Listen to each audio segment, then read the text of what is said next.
From the river to the sea, Palestine, it will be free. Oh, from the river to the sea, Palestine, it will be free. From the river to the sea, Palestine, it will be free. Oh, from the river to the sea, Palestine, it will be free. From the river to the sea, Palestine, it will be free. Oh, from the river to the sea, Palestine, it will be free.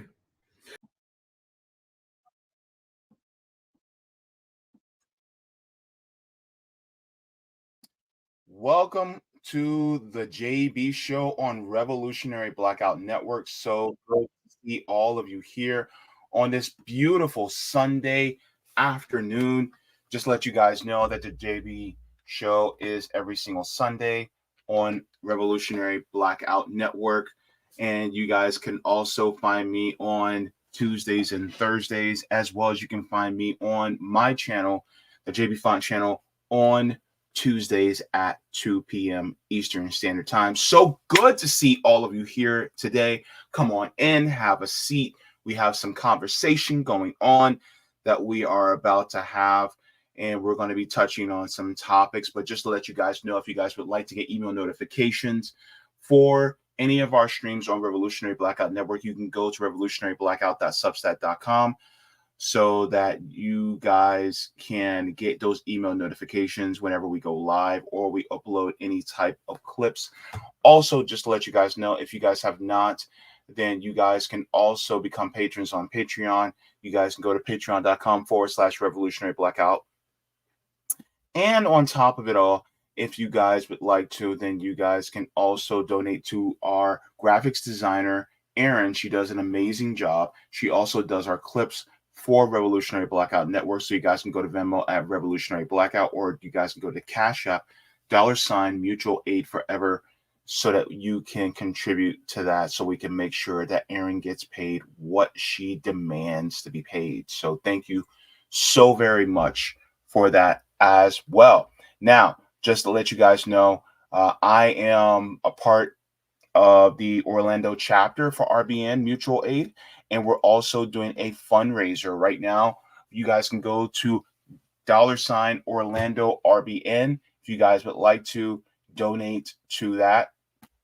And so that's what we're doing. We're actually raising $3,000 for grocery gift cards, toiletries, and warm clothes. And we're going to be doing this in December. So if you guys would like to, you guys can donate for that, because we are trying to raise for mutual aid for our houseless neighbors in Orlando. So thank you so very much in advance to anybody. And anybody that donates, by the way, just to let you guys know, I will give you a shout out unless you don't want to. If you want to remain anonymous, just put in the notes anonymous, and so I'll make sure to keep you anonymous. But for the most part, anybody that donates whatsoever, especially throughout the hour, then I will make sure to shout them out as well. So thank you so very much in advance for your contributions as well. Now, as usual, I will be getting into the chat just to say my salutations, my hellos to all of you. Yes, it's been a couple of weeks. I have not been on here. It's just been a lot, just mentally. So, and I'll get into that just a little bit. But just want to say my hellos and salutations to everybody that's coming in to see your old boy, JB. So we have Miss 315 says, hey, y'all, good to see you in the chat. Nice to see you. We have O says, good to see some attention offered to Haiti. History of that nation ought to be celebrated by the entire world, except France. F the French government. Easy to overlook them. Afghans, Sudanese. Yeah, actually, one of the things that you'll be pleased to know is that I actually talked about what's going on in DRC, Democratic Republic of Congo, and what's going on in Sudan on my channel. So if you would like to, you guys can go over to my channel and see the clips that I put out about Sudan and Congo in there as well. So thank you so very much. GV Black coming in and saying comment and subscribe, donate, share. Thank you so very much to GV Black. Good to see you. A cab includes ICE and Border Patrol says, hello, everyone. Hello, Governor. Good to see you. Venti Cafe coming in with the fire. All right, good to see you in here as well. Java Cat also, besides GV Black and ACAB, are also RBN members. So good to see you in here. Saying good morning, JB. Good morning to you. All right. Tomas says the whole world stands with Palestine. Absolutely. We're going to see some of those highlights. Those are some beautiful, beautiful footage that has been taking place over the last weekend. Oh, I'm sorry, over this weekend, over the last few hours, I should say. And I think it's going to be very encouraging to all of you that are watching right now. Marco is coming in saying, good day, JB. Good to see you, Marco. Nice to have you. Louise Brooks says, happy Sunday. Yesterday was an amazing day in DC. So many people. It was powerful. We're going to take a look and see that power in the next hour. So we're going to be taking a look at that. That's going to be great. Bernard coming in saying, my man, what's up, JB? Good to see you, Bernard. Nice to have you. Nice to be here with all of you. Vicious Pixie says, salutations, free Palestine. That's what I like to hear. Vicious Pixie. All right. Stay vicious on the imperialists. Stay vicious on the corporate dictators. All right, Pixie. I see you. I see you. Ellen says, hearts. Oh, good to see you. Good to see the love. All right. Blue Moon Red Wine says, oh, what a nice song. Oh, yes, absolutely. So good to see you. See, Ubik says, Israel, more like isn't real. Free Palestine. Oh dear, oh dear, oh dear. Everybody's getting in. They're getting their shots in, baby. All right. Sama says, love the song, From the River to the Sea, Palestine will be free. Yes, I heard that. I was like, man, I got to play that for RB and I got to play that for the folks. All right. Marxist Leninist says, solidarity to y'all. Always good to see you, Marxist Leninist. I see you out there. Cortez says, darn, I'm here early. Hey, look, it's good to be here early. You know, you could be here on CPT, Color People Time, but, you know, you decided to be a little bit early. That's okay. It's cool. Reality Revolutions in the chat saying, free Palestine. Good to see your reality. All right. Anybody that's also watching on the Rumble and the Rockfin and the Twitch and the Twitter. I ain't saying X. I ain't calling it X. It's called Twitter. That's exactly what we're going to do. We're going to call it Twitter. Twitter. All right. Java the Cat says YouTube played the free Israeli hostages video before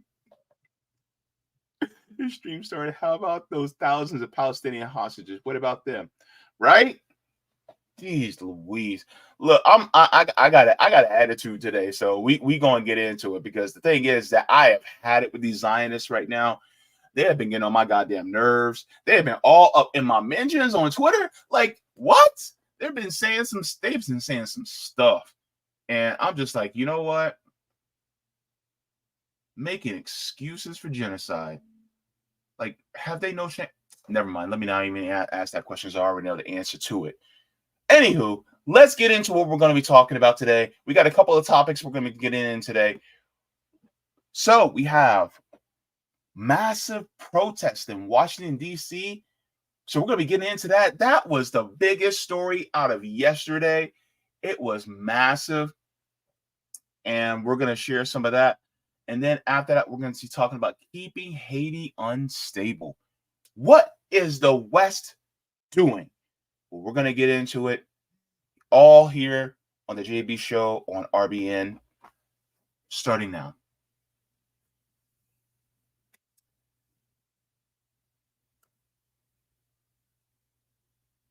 So yesterday, there was a multitude of people, a multitude of people that said, cease fire now. And there was also a huge outcry against the genocide that's going on within Palestine against the Palestinian people, whether it's in what I prefer to call an open air concentration camp within Gaza, or throughout the rest of the West Bank. There has been a genocide going on at the hands of the IDF, at the hands of Netanyahu, at the hands of the Israeli military. And it's been going on in different cities around the world. Now, this has been taking span over the last few weeks, but it has grown in intensity over the last week or so, because people are seeing the occupation for what it is. So let's get into this. I'm going to share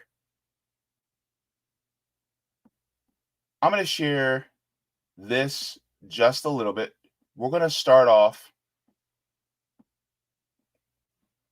here. This was in the last day or so in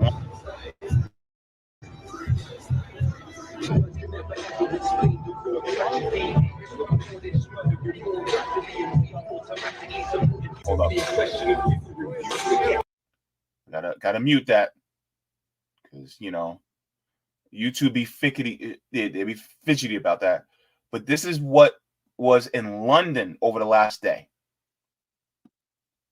As you can see, London packed with people.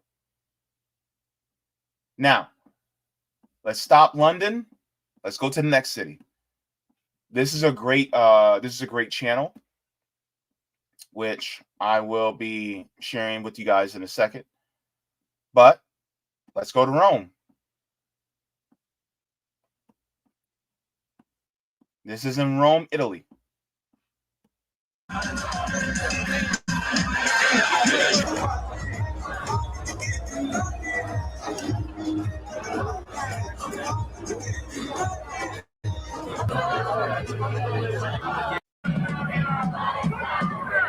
Siamo qua per lottare per la Palestina, per portare in piazza le nostre rivendicazioni e le nostre battaglie, perché i soldi non devono essere dati alle spese militari per produrre armi, per la spesa sociale, alle case per gli studenti, alla sanità, alla spesa pubblica. No, io voglio pace, non voglio di più, voglio pace. So basically, everybody's out there. This is in Rome, Italy. Let's go to the next city. This was massive. This is massive.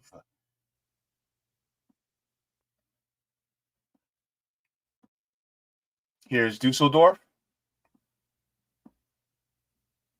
in Germany.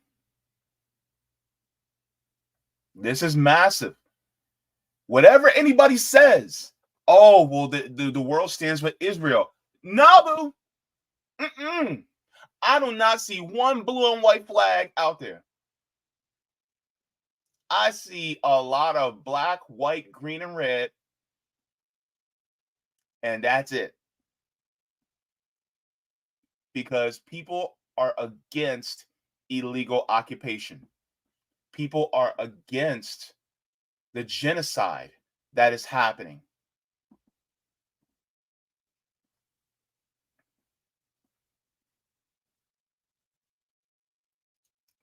We're going to go to New York, and we're going to do our last stop in Washington. This is New York. NYC. They came out. In fact, let me take the sound off. Let's hear what they have to say.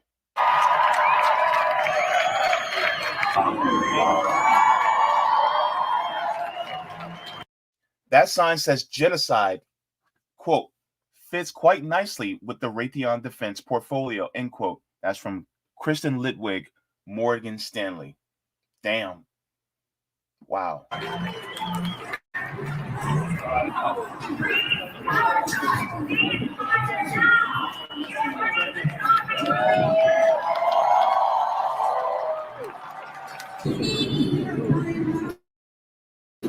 They're quoting Joe Biden.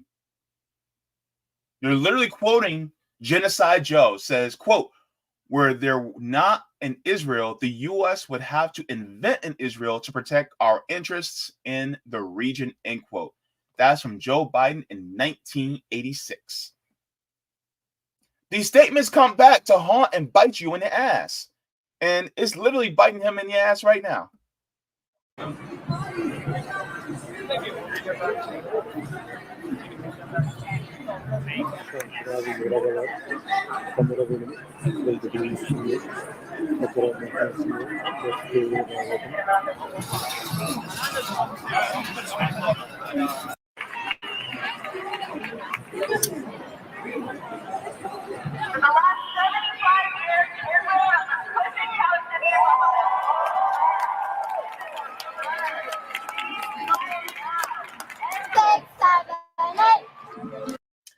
All right. So now we're going to get to Washington, D.C.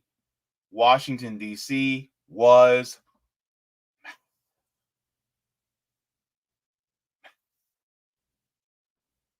oh, Lord. I didn't even get to, there's here in Australia, Senegal, Sweden, just so many, right? But DC, dear God, this was huge. And I'm just going to let this play.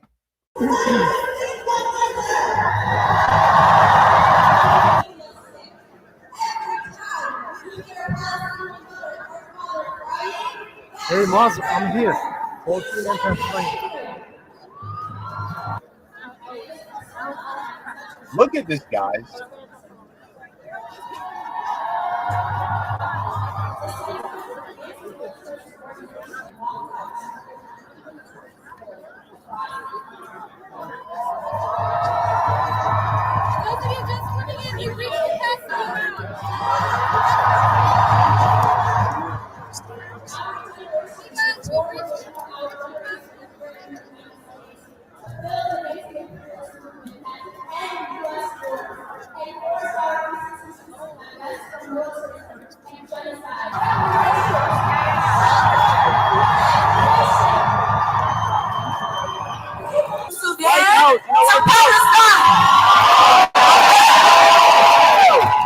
We struggle for dignity, sovereignty, usual, while our people are stripped of their I'll talk to you later, all right?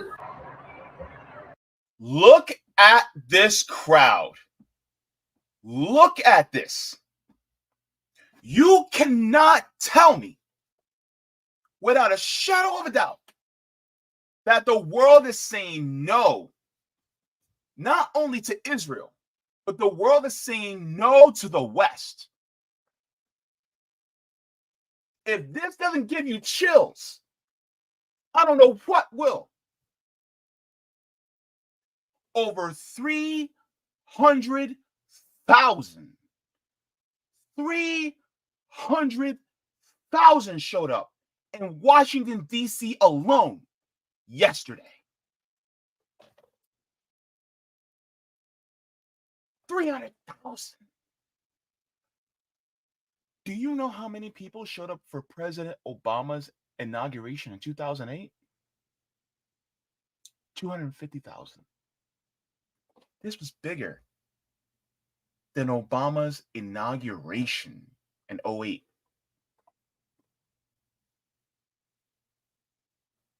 People are sick and tired of the imperialism. They're sick and tired of the colonialism. And we know the reason for the existence of Israel. And to be honest with you, the existence of Israel, its inception is actually anti-Semitic. Because for the most part, the Europeans didn't actually want Jewish people among them. They wanted them to leave. They didn't like them there. And then on top of it, it's also a twofold measure because of the Second World War. Because of what Jewish people went through. But it was done via imperialist means instead of refugee means. But this is what's happening. And like I said this on the stream before. If you want to move to Palestine to live among the people, that's fine. Just don't take people's stuff. Don't take their land. Don't take their houses. Live among them. Yeah. Jewish people have been living among the people in Palestine for centuries. There's always been solidarity and unity there. But because of this project to turn it into a Zionist state and steal land, that's the issue.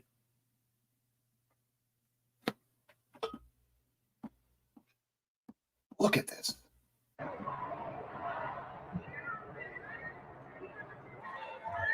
This is a group of people that's saying in the occupation, in the slaughter.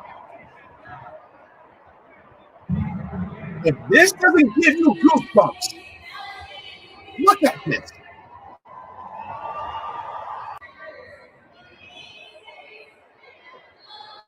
I just want you guys to drink in the sheer magnitude of this.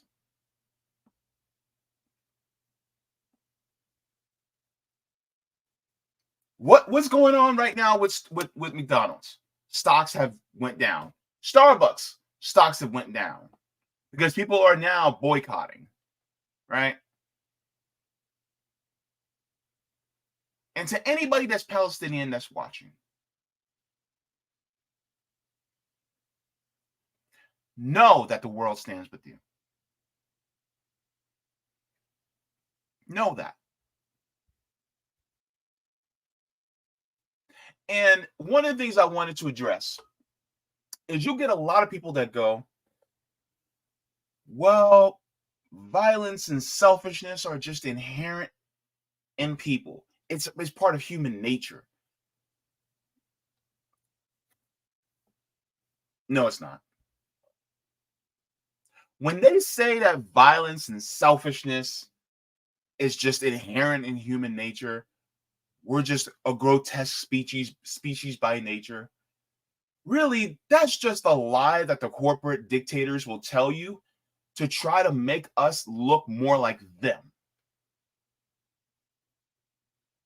When in reality, the only reason why they're in the position that they're in is because they are anomalies within humanity that have thrown their humanity away. They've thrown it away, and then they want us, who have kept our humanity, to say, you're just like me. No, we're not. Case in point. Exhibit A.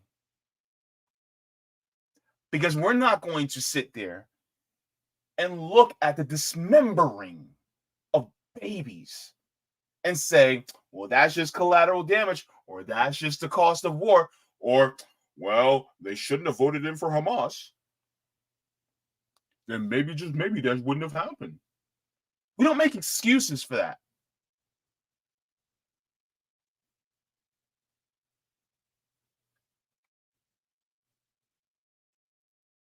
Also, in a situation where, let's say, a school shooter, are we going to bomb the school just to get rid of the school shooters? kids be damned? Are we going to do that? Or are we going to send a team in to target the school shooter, to take them out, to save the kids in the school? That's right? Like, why is Israel bombing hospitals, churches, schools? Why are they bombing them when they literally could just send a ground troops to take out who they deem the terrorists? Why are they carpet bombing Gaza?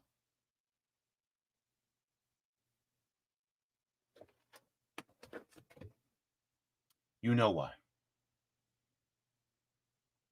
This is why there are masses, millions of us that are out here.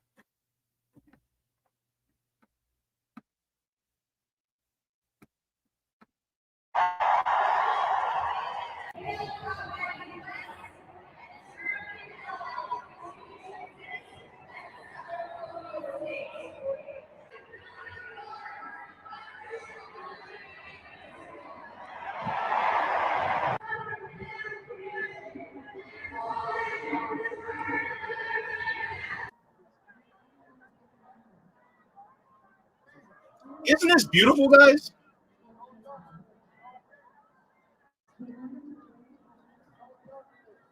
Right up here at the top, that's a stage. That's the stage. Oh my gosh.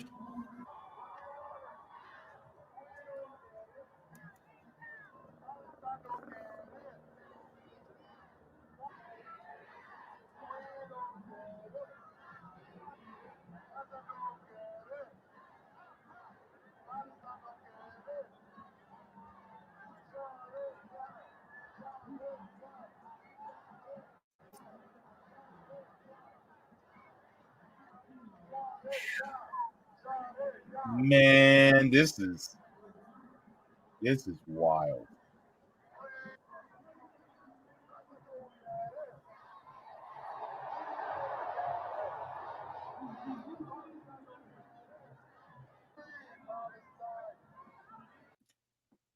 By the way, not once did I hear anything anti-Semitic said at all. Nothing.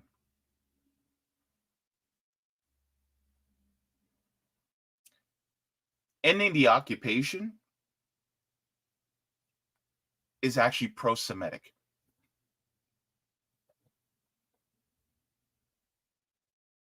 That's what ending the occupation is. Because you literally want the people whose land it is, you want them to be safe and safeguarded and have sovereignty, and you want them to have autonomy. You want the Palestinians to have that. That is pro-Semitic. You want to end the occupation because you do not want Jewish lives that are constantly put in danger because they have to protect an illegal settlement that never was theirs.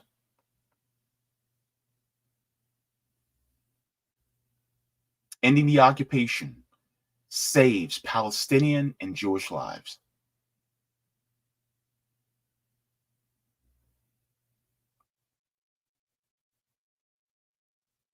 And people like Netanyahu and Joe Biden are constantly putting people's lives at risk day in and day out.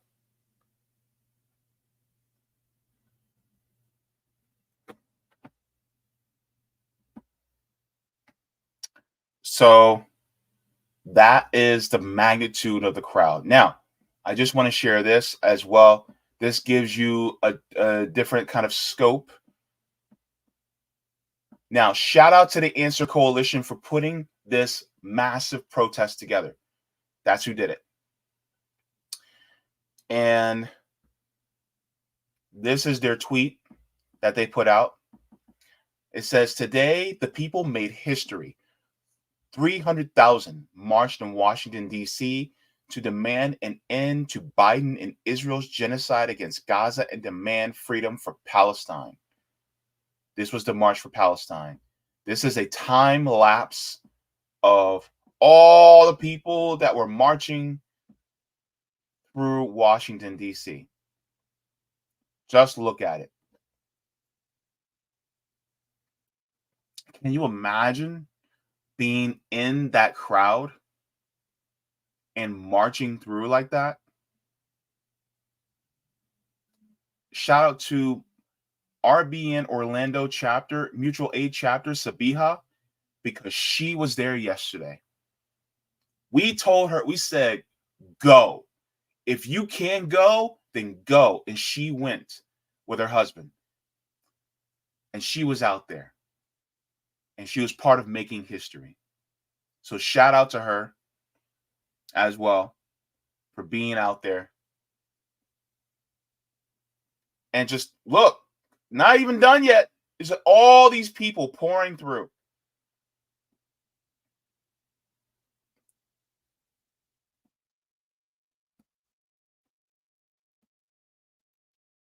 Marvelous, right? Marvelous. Marvelous turnout. Makes me proud. Because this means that there are more people out there who have compassion in your hearts. I don't know about you, but this is restoring my faith in humanity.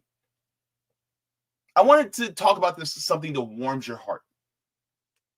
Something that excites you, right?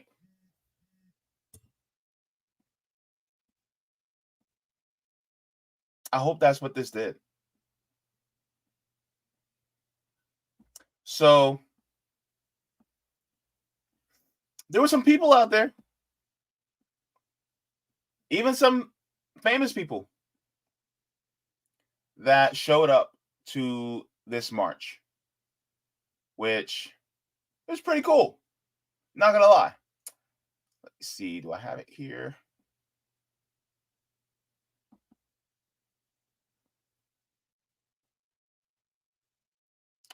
Oh, wow. Yeah. And I'll share that too.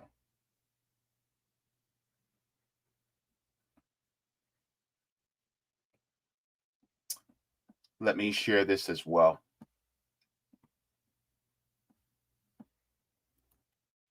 Let me see.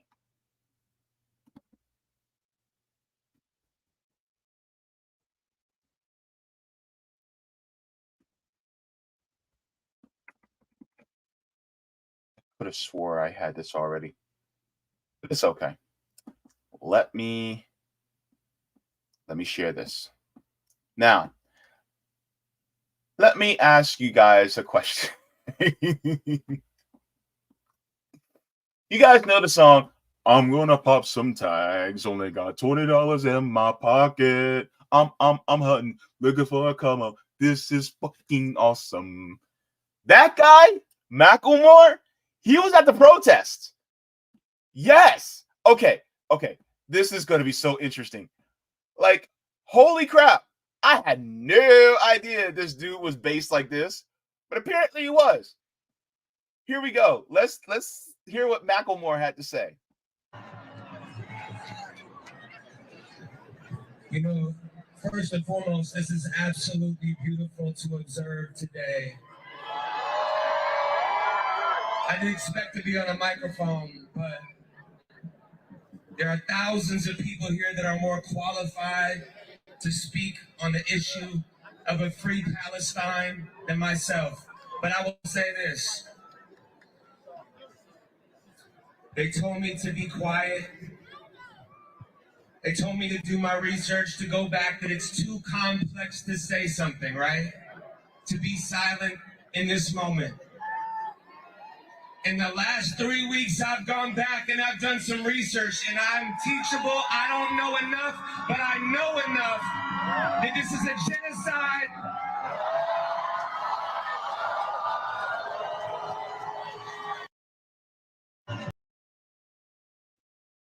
So that was from Macklemore, where he said that what's going on is a genocide.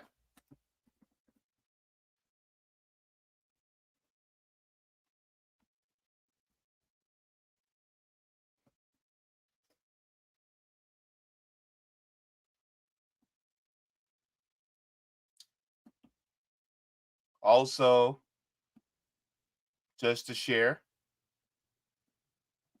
let me share this. There's another celebrity that was there. And we're going to be covering the celebrities that support Israel and the celebrities that support Palestine on Thursday on the Savvy and Jaybe show. We're going to be just having a discussion, a frank discussion about that. But here is Susan Sarandon way back there with the kufiya on, supporting Palestine. So there she is. She was out there too, making her voice known. And Susan Sarandon said this. She said, "You don't have to be Palestinian to care about what's going on, what's happening in Gaza. I stand with Palestine. No one is free until everyone is free." So, yes. Don't you just love class traders? Because the thing is, it's about what's right.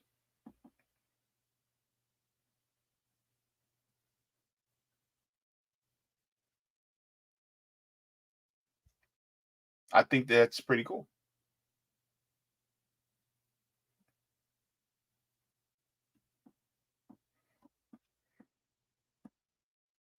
I wonder if John Cusack was out there. He might have been out there. But yeah.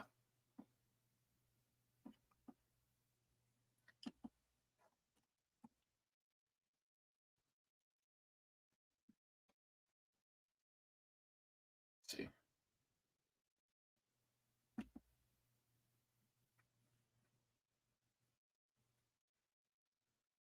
And we'll go over who else supports Palestine on Thursday as far as celebrities.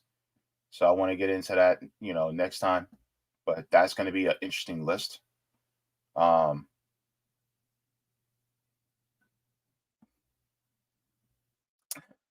Sama said Gigi Hadid got a personal angry response from Israel.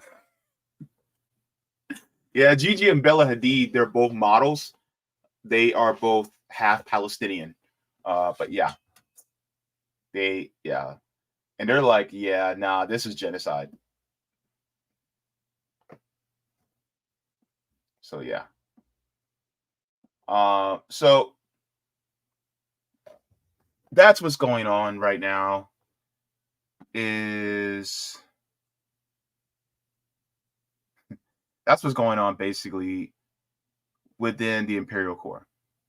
Is that now the attention, the narrative have shifted in such a direction that now it's, if you say that, oh, I support Israel, everybody goes, right? It's wild now, right? There was also,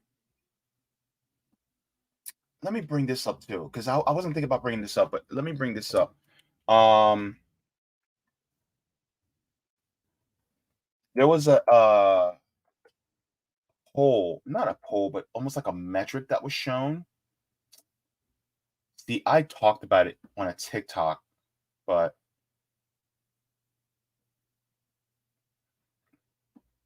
just to share with you guys some perspective. Maybe I should go to my account. Let me see.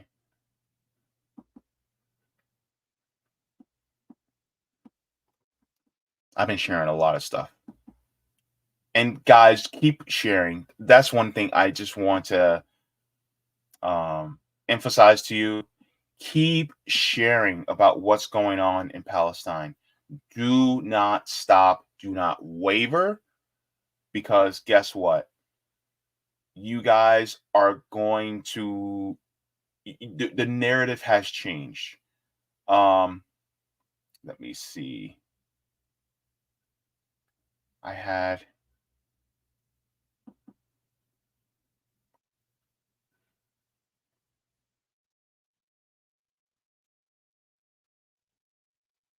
let me see.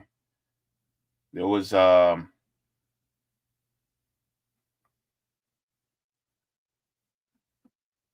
before that?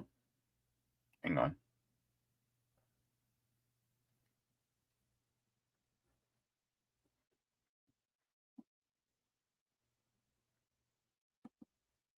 I had it.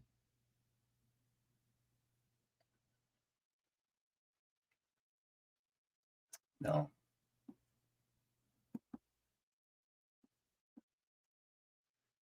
Let me see.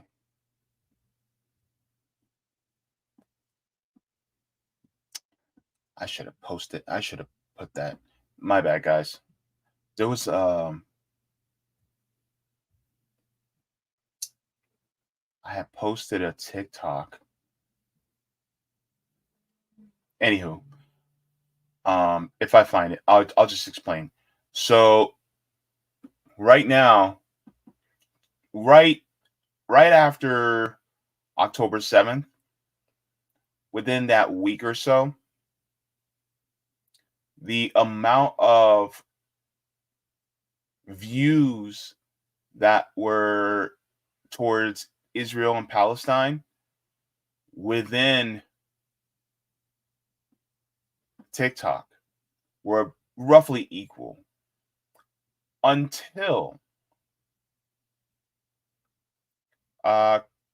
closer towards the end of the month of October, where the amount of videos in support for Palestine exploded on TikTok.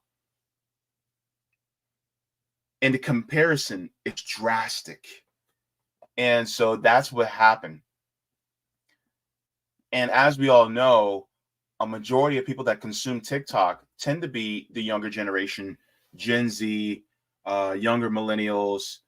Now you're starting to get into Gen Alpha. And so because a lot of them are consuming TikTok, they're getting the truth of what's going out about Gaza and in the West Bank. And so this is why you have so many kids that are now looking at Israel and seeing it for the apartheid state that it is. And they're going, wait, why do people celebrate this settler colonial project? Why are they doing that? And then they're seeing in real time what's happening on the ground. Now, because we're on YouTube, I can't share a lot of the stuff that has been coming out in YouTube, Instagram, and for some of the better part of TikTok, because we'll get flagged, we'll get a strike, we may get demonetized if I do. But I've seen some gruesome stuff. Gruesome. And a lot of the gruesome things that I've seen have been against children, Palestinian children. Dismembered, disfigured bodies, little bodies. Babies that have died in their parents' arms. Children screaming and crying because their parent was murdered. I've seen fathers with their hands trying to dig through the rubble, screaming for their children. Because a lot of times people focus on the women and children, which is appropriate. But just think, as a father, what are some of these men going through? as they realize that their babies are gone. I have been seeing messages of queer Palestinians writing love letters to the person that they are romantically involved with as their last love letter to them, saying things like, "I'll kiss you in heaven." So when people come to me and say, well, some Palestinians, they would get rid of you. I'm pursing my words carefully because we're on YouTube. They would end your life for being gay. First of all, I live in the United States. They would end my life here in this country. But just because you have some anti-LGBTQ people in a given population, does that mean they deserve to be bombed and shelled? If you're making excuses to do what Israel's doing to Palestine because some people are anti-gay within Palestine, then by that same logic, you would be making the same excuse for 9/11.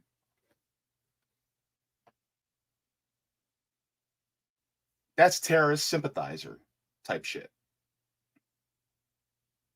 You would be advocating for the destruction of Texas and Florida based on that logic. And you'd be taking out people like me at the same time.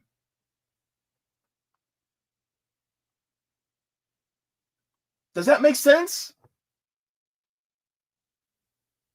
Also, we're against genocide. Isn't that enough?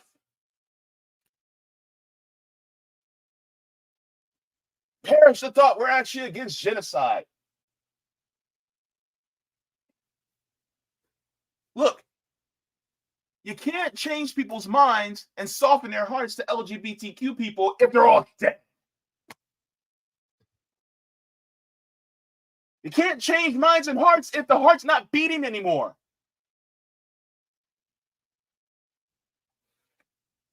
Right? So when people come to me and go, oh, well, they don't like LGBTQ people in Palestine, they don't like them in Florida. Yet I live here. They don't like them in Texas. Yet I live here. They don't like them in Virginia. Yet I live here in this country. Hell, you can't even get married if you're gay in Israel. Hell, you can't get married in Israel if you're marrying somebody of a different faith. You literally have to leave Israel, get married, and then come back. By the way, is the Israeli government literally blackmails gay Palestinians into infiltrating Palestine and threatens to out them if they don't do what Israel wants. Oh my God. They're so pro-LGBTQ that they will literally do that. That they'll blackmail queer Palestinians. So progressive. Love is love, right? So when people try to come at me with that, miss me with the bullshit. Because you're just going in a roundabout way to excuse genocide. And you've lost all my respect right there. You've lost it. Because you've allowed yourself to be propagandized into a place where you're okay with the ethnic cleansing of a people. Who did that? Oh, yeah. Wasn't that the Europeans when they came to this country with the manifest destiny? And they said, well, they're savages. Look what they do and then insert reason. Oh, they're not Christians, so they're savages. Oh, they may have more of a matriarchal type society. They're savages because they allow women to be in positions of power. Oh, they're savages because they actually are okay with people who have different gender identities or people who are in same-sex relationships in some indigenous cultures. They make excuses based on some moral hang-up that they have for genocide. What's the difference between you making that case and a lot of the European colonizers that massacred millions of indigenous people years ago? I'm waiting. What's the difference? You're no different than Columbus himself.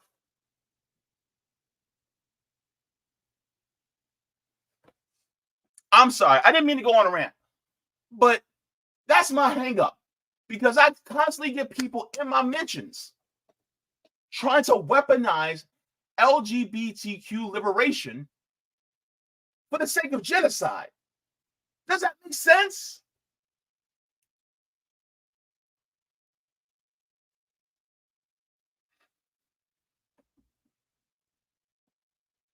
God damn. People need to start listening to themselves when they say this type of stuff. It's crazy. It's wicked. Anywho, so take solace into what's going on in around the world in regards to what's going on in Palestine, but also realize this. Everything that you do and support, even if it's tiny, it means something, which means it moves the needle. It opens people's minds and hearts. You're moving the narrative towards the truth. Do not sit here and think, oh, well, I just did a little bit and nothing I do actually really matters. No, everything you do matters. Even if it's just a share, a like, it matters. Even if you just free Palestine, even if, because it matters, because you're of, even if you're a small voice in a choir, you're still part of a choir. Realize that you have power in that. Here is this lovely lady, lovely lady, speaking about it. I want you guys to take what she says to heart, because realize that your voice matters. Here we go. I keep seeing a lot of people talking about Palestine and how they feel hopeless and they feel like they have no way to contribute and there's nothing that they can do. And I remember my mutual crutches and spice made a video and they stated that they feel like they're out of their depth when talking about Palestine and then chose to educate us in their area of expertise. And I think that might be one of the biggest problems is everybody is trying to be an expert in an area outside of their depth instead of working with what they have, like crutches and spice. Some of y'all feel like you can't contribute because what you are able to contribute does not measure up to the people that you look up to. Some of y'all go, well, Jasmine, you have a large platform. I don't have a platform like that. I wouldn't have had the platform had y'all not supported me in the first place. There is no role right now that is too small. If all you can do is share and get information out, you're the paper boy. You're the paper girl. You're the paper person. You're the person that's making sure that information does not die. You are making sure that the voices do not get lost in the motherfucking darkness right now. There's not a role too small. If the steering wheel of a car does not work, you can't drive that bitch. But maybe you're the AC. The AC goes out, a bitch gonna get uncomfortable. Maybe you're that one little screw that's loose in the chariot and it makes it all wobbly. Sometimes you just have to be one of those moving parts that sets everything else into motion.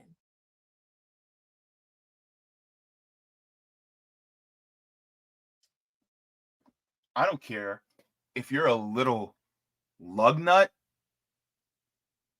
in a gigantic machine, you still matter because you're a piece that still holds the entire thing together. Oh, sorry, guys. Guys couldn't hear.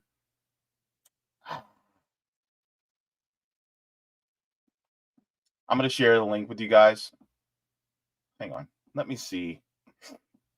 I'll play it again. I'm sorry.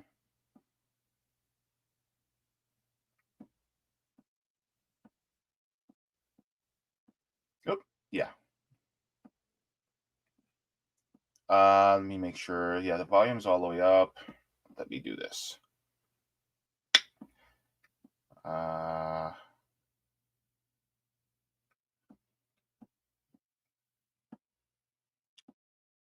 me see.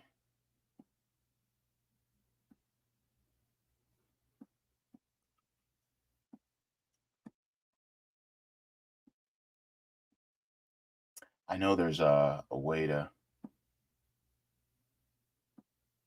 increase the audio.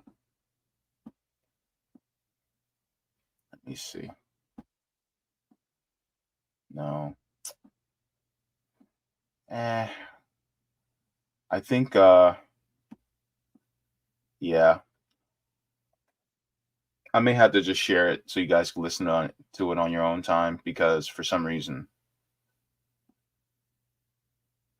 the audio is not as high as it should be.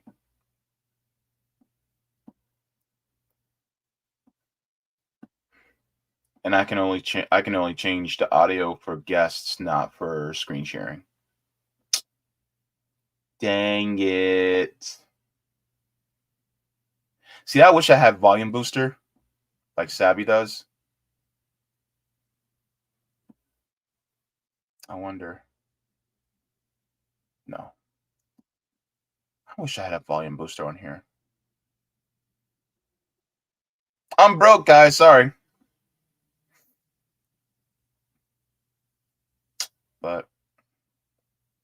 But yeah, so basically the gist of what she was saying is, do not fret at your actions, and your solidarity is seemingly in a small amount or a small way.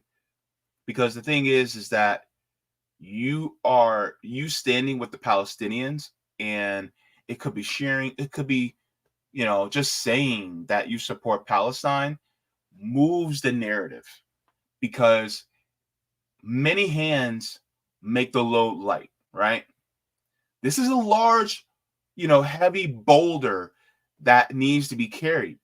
But if you have a lot of people carrying it, even if some of the people, they may feel like they're weak and feeble, but as long as you're trying, you're contributing to the strength of the entire movement.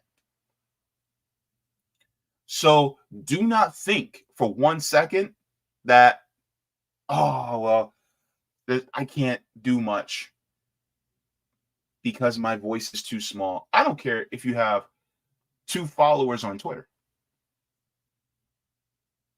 If you're sharing, that's good. I don't care if you only got one friend on Facebook. If you're sharing the streams, and it doesn't have to be RBN, it could be the Left Lens with Danny Haifong, or it could be an article from Black Agenda Report, right? Or it could be a stream from Heartlands. Or you could be sharing an article that was written, by Abby Martin. It doesn't matter. The thing is that you're supporting. And that means the world. Keep it up. because the narrative has shifted and people are realizing the truth. And we saw evidence of that in Washington, D.C. yesterday. Feel good about yourselves because you guys are winning. And when we win, we get the closer to freeing Palestine to the point where we can say Palestine is free. Did you guys like the stream? That pushes me out into the algorithm. Also, if you guys have not, please make sure to, if you guys would like to, you guys can donate to our fundraiser for our graphics designer, Erin. She does a great job. You guys can go to Venmo at Revolutionary Blackout or Cash App $Mutual Aid Forever. Also, if you guys have not already, we're doing a fundraiser for the Orlando RBN Mutual Aid chapter. If you guys go to the Cash App, you guys can donate there for grocery gift card and warm clothes. And we are getting that ready so that people can eat as well as stay warm and take care of themselves, houseless neighbors out there. So thank you, thank you, thank you. All right, so let's go to the chat. I got some things to say. All right. So thank you for the super chat. Roger Meadows, he says 2031 will be the first. Yeah, I got a nephew that's Gen Alpha. Let me see.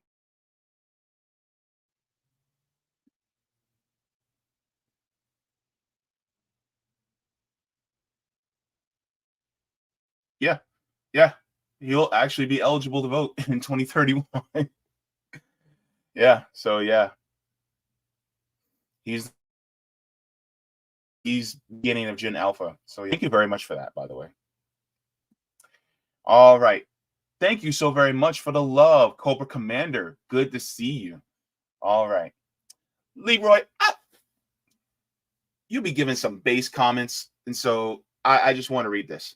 Leroy said, by the way, doesn't Leroy look like W.E.B. Du Bois? You're so base, it's even biological, bro. Anyways, so he said, these same people in your mentions are the same ones that will show our LGBTQIA brothers and sisters in their officers' uniform and will say this is why our military is losing. Yep. These will be the same people that are anti-LGBTQ who are somehow virtue signaling about how I'll be treated, even though they're the same ones that are projecting. It's crazy. Thank you so much, Leroy. Appreciate it. Also, thank you so very much for the generous super chat, Louise. Make sure. Is it showing? Okay, thank you. Louise Brooks says, sending for all the great work you do. Oh, thank you. Thank you so very much. That means a ton. Yeah. The thing is I appreciate this because the thing is that corporate media is not going to bring these things up to you, right? It's always going to be independent media. So make sure to support independent media however you can. It doesn't have to be monetarily. It could just be through your likes, your shares, watching. You know, don't watch forcefully, because if you're not interested in something, you don't watch it. But just make sure to support, you know, whatever independent media that comes across your way.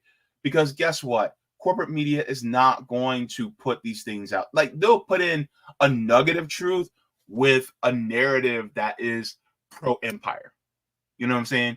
So there's reasons why sometimes we go to corporate media for some facts, because they do put the nuggets of truth in there, but it's like a nugget of truth encapsulated by a bunch of pro-empire narratives, right? That's how they operate. And so we have to weave through that. And we're going to be doing that in a second with the next story. But yeah, just wanted to put that out there.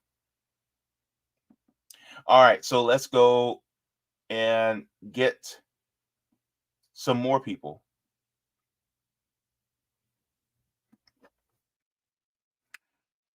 Let me see. Joe says, I keep telling everyone I know, same. No other way to stop all the insanity, way overdue. Do what you can. Yes, do what you can. That's the point. Constantly just do the best you can with what you got. Thank you so much to Yolanda. Thank you so very much. She says, beautiful stream. Thank you.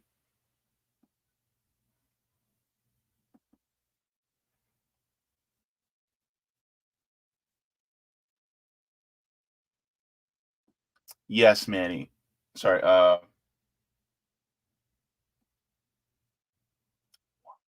Marco says, what is Alpha generation after Gen Z? Yes. So it's basically going alpha, then beta, kappa, sigma, gamma, or gamma, sigma. So yeah.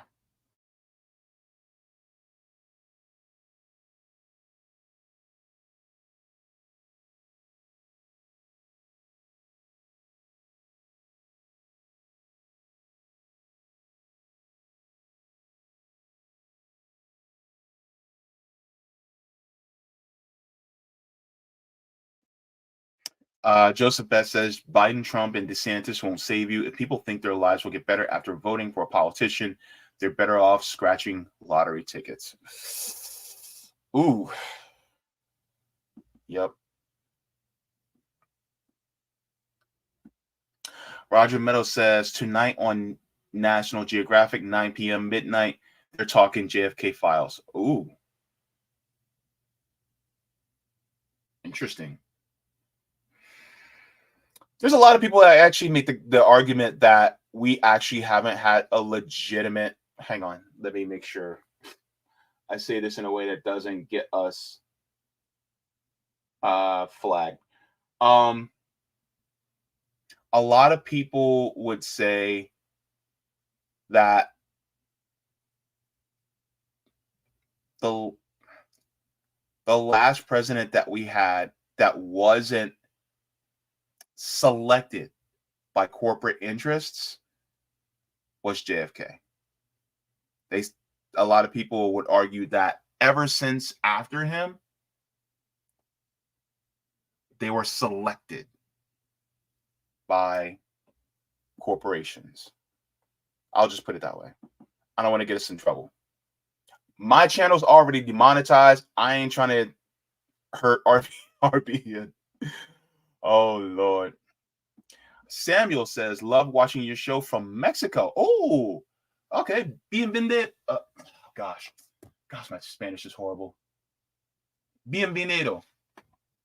I said, would love it if you found a way to talk to Kurt Hackbarth or Granados Sija about Mexico.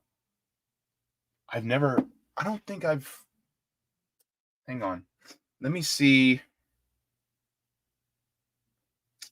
See, here's my problem. I'm not going to be able to remember those names, so I'm going to have to take a photo so that I remember those names, so that so I'm going to have to take time to write it down. All right. So Kurt Hackbarth or Granado Sija about Mexico. That'd be interesting. Thank you so very much, Samuel, and welcome. All right.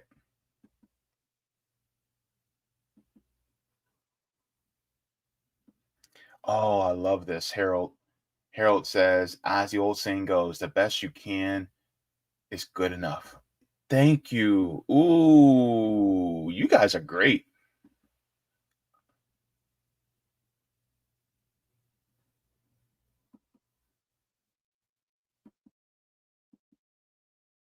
All right.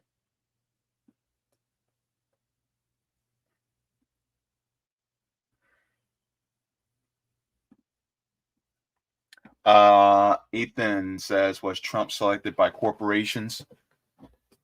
He was allowed. He was allowed to be president because he's their buddy. He's their friend. He's their pal. So, yeah. They weren't going to say no to a billionaire being one of their friends. So, yeah.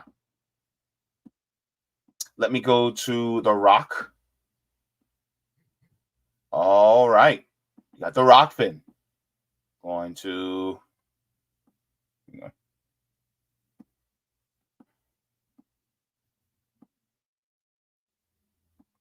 Wait.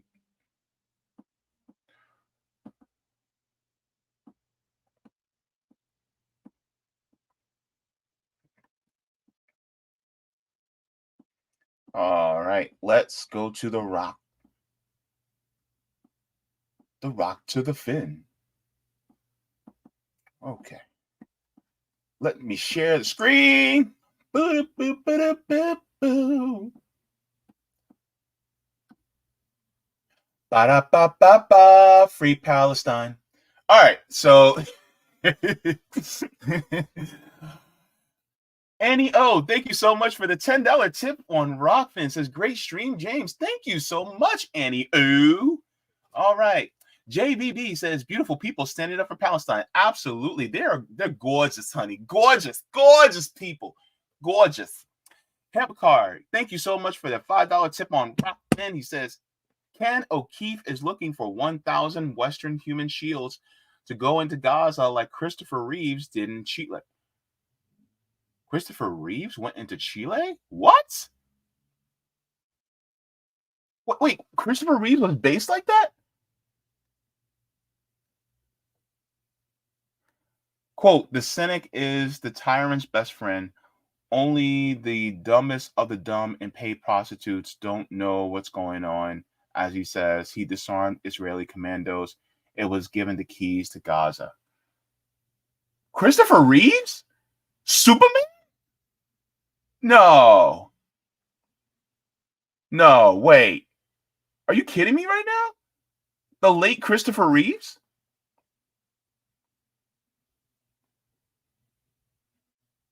Was he? What? Hepcar? Come on, man. You can't leave me hanging like that. You gotta. It don't have to be a tip. Just let me know.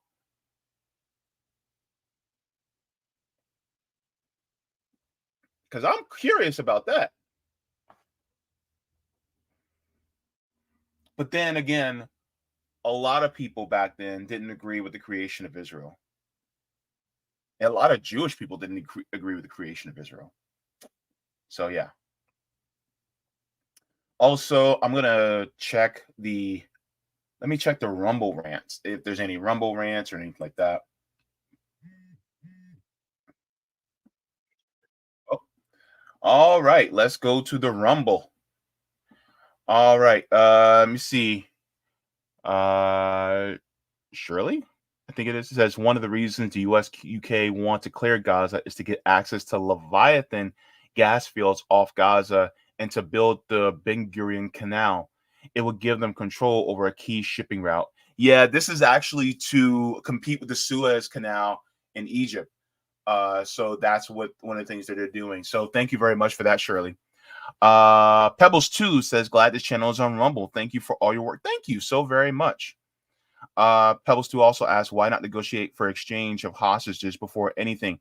The problem is that Israel actually bombed them while they knew that they had hostages to exchange, and Israel didn't give a shit about their hostages.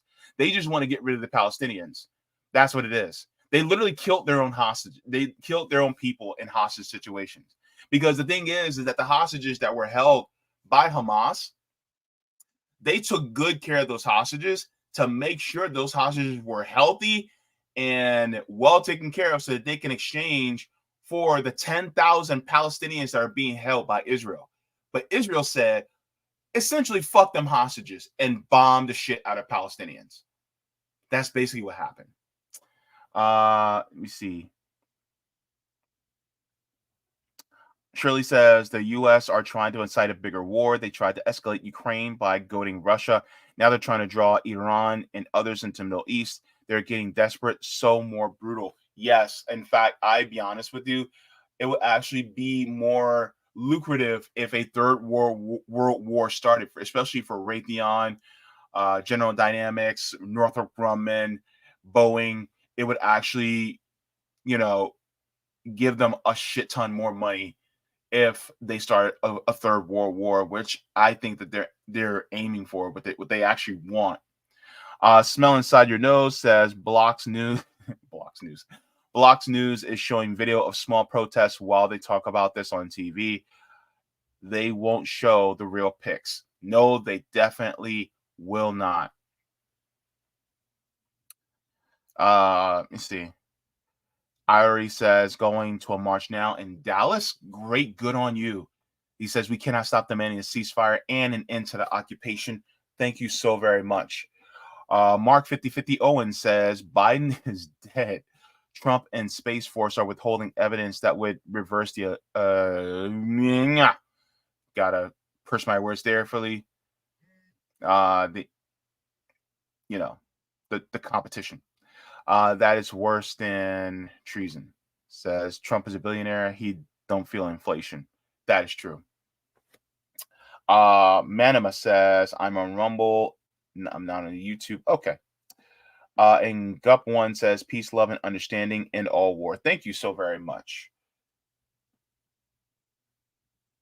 Oh, and this is a good one. Smell inside your nose says, and the Christians, quote unquote Christians too, they act like they care about gay rights and women's rights to justify it, including bombing Christian Palestinians and their churches. Ooh, yeah, you're right. All right. Thank you so very much. All right, I'm about to get into this next story.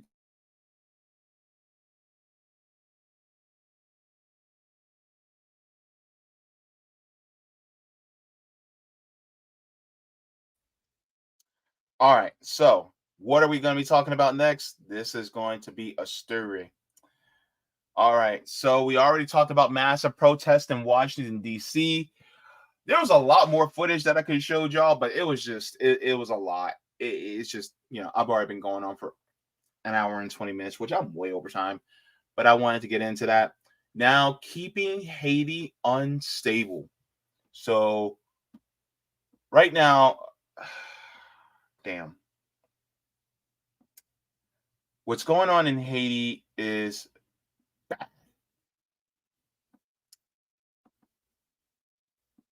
Well, internationally, eyes are on Palestine going through genocide and illegal occupation. Many other similar events are happening around the world. You have the civil war in Sudan that has two sides backed by nuclear superpowers with the Sudanese people caught in the middle. Next, you have the people in the DRC, which is the Democratic Republic of Congo, that are being massacred via their Rwanda United States-backed M23 gang that's murdering thousands and displacing millions. Yes, that's happening for the basis of resources, really.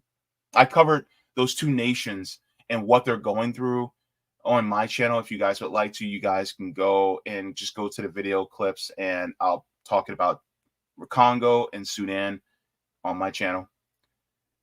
But now we turn our eyes to Haiti. It seems a similar issue to what's going on in Congo is happening there as well. But as we all know, Haitian people don't play. They're starting to fight back against gang violence gripping the island nation. So we're going to go into a overview of what's going on. Yeah.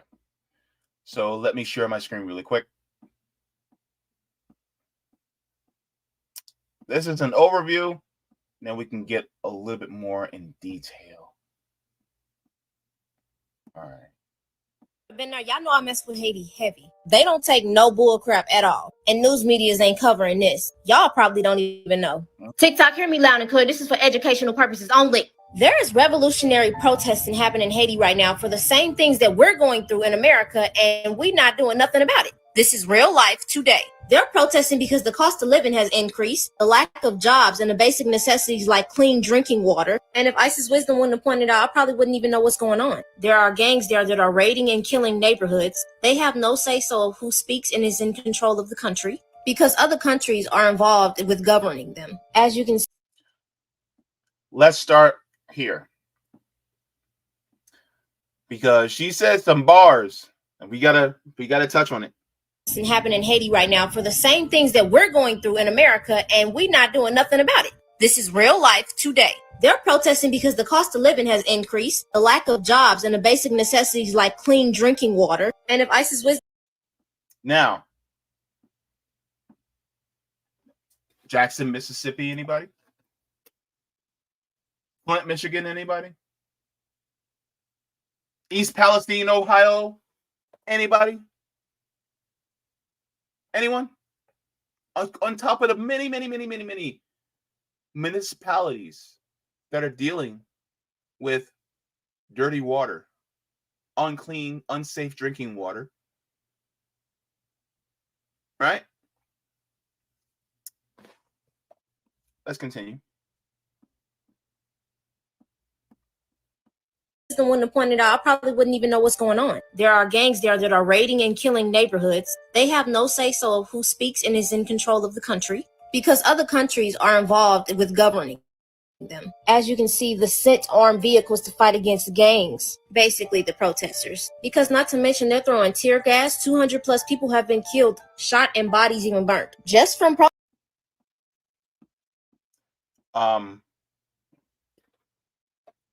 what happened during the George Floyd protests here in the United States?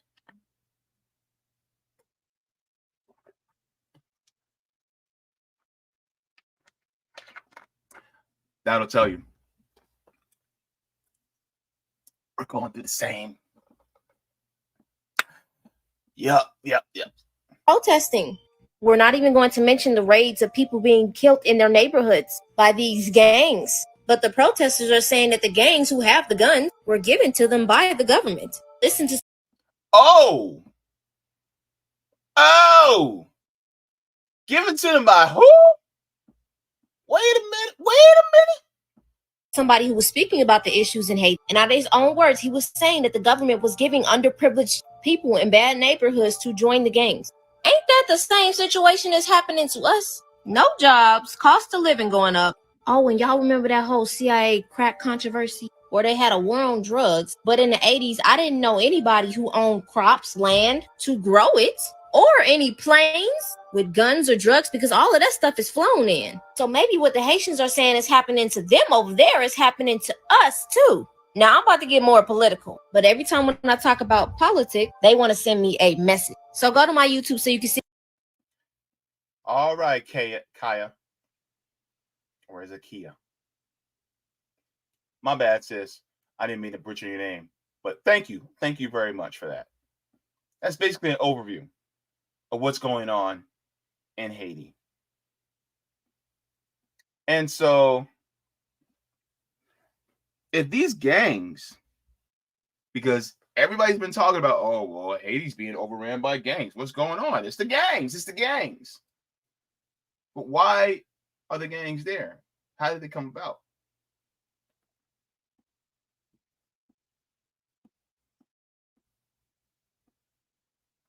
There's a gang leader that actually tells us what is really going on.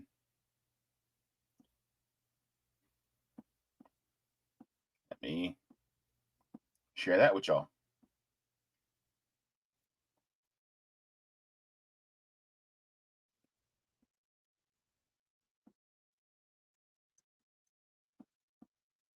Share the screen.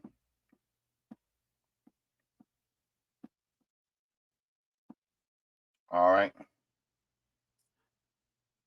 The politicians are the criminals, says Haiti's gang boss. All right, let's go.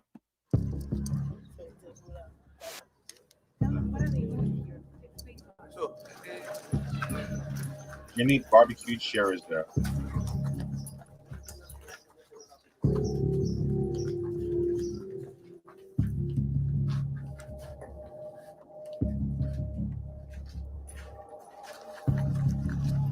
Scherzer says some gangs are backed by politicians and business leaders.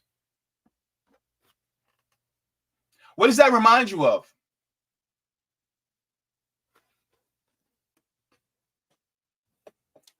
When I say po, you say lease. Po.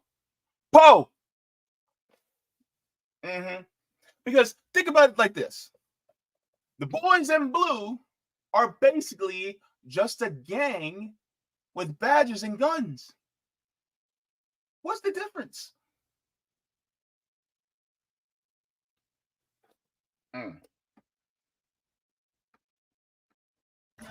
No kidnapping, no oligarchy.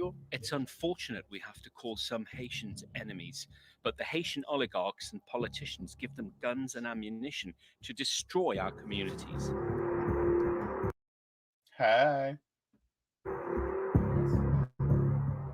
Says Chirizier has been accused of human rights violations and killing civilians. And has been hit UN sanctions.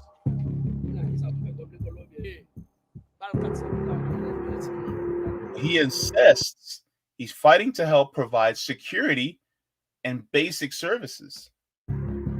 Listen to this. People left behind by the government. There's a difference between a gang and an armed group. We have an ideology. We have a vision to see Haiti with all the services, with drinkable water, schools, jobs, and with security. Who does that sound like?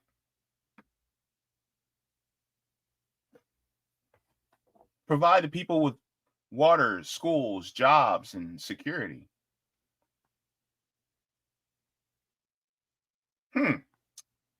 And then he talks about how these other gangs are backed by politicians and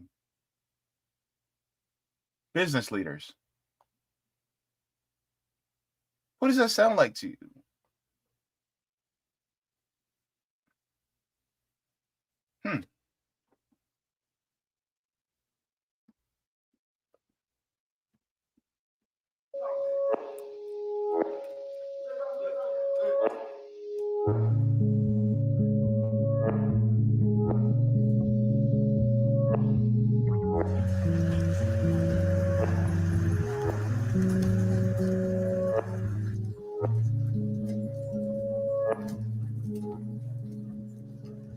So the country's prime minister has asked for international assistance. The PM's not asking for foreign troops to come to the country. They want foreign forces to protect them from the crimes they have committed. Several times the UN's intervened in Haiti, and you see that the result is always zero.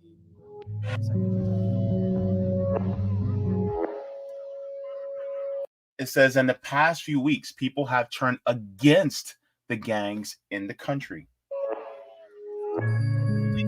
Affected members in the streets.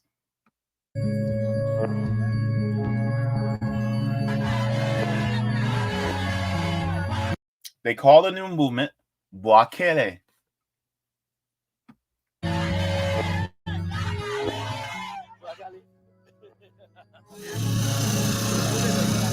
Cherizier says he supports them and that the time has come for people to fight back.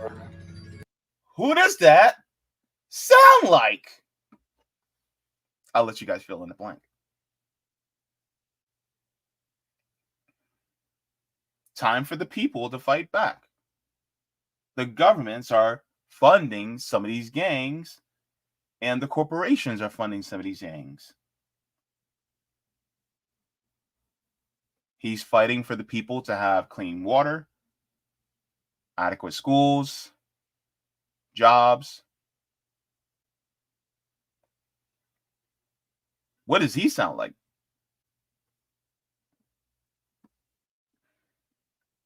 Is he a gang leader?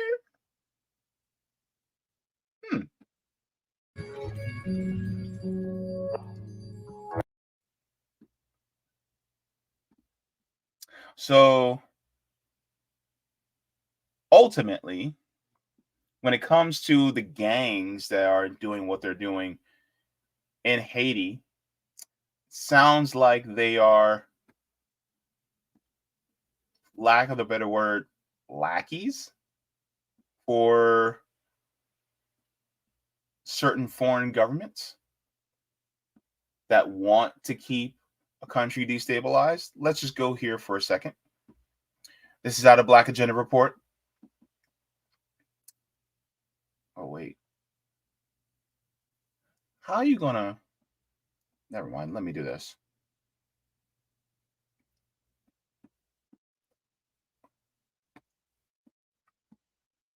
That was not supposed to happen that way. Okay. Okay. I don't know why the page went away from what I was trying to show. Anyway, so there's Canadian imperialism in Haiti. Now, this is a long article. I can't read all this, but this talks about Canadian imperialism. It says Canada joins the U.S. in imperialist interventions all over the world, including in Haiti. Canada, the U.S., and the rest of the core group interfere in Haitians' efforts to secure sovereignty for their nation.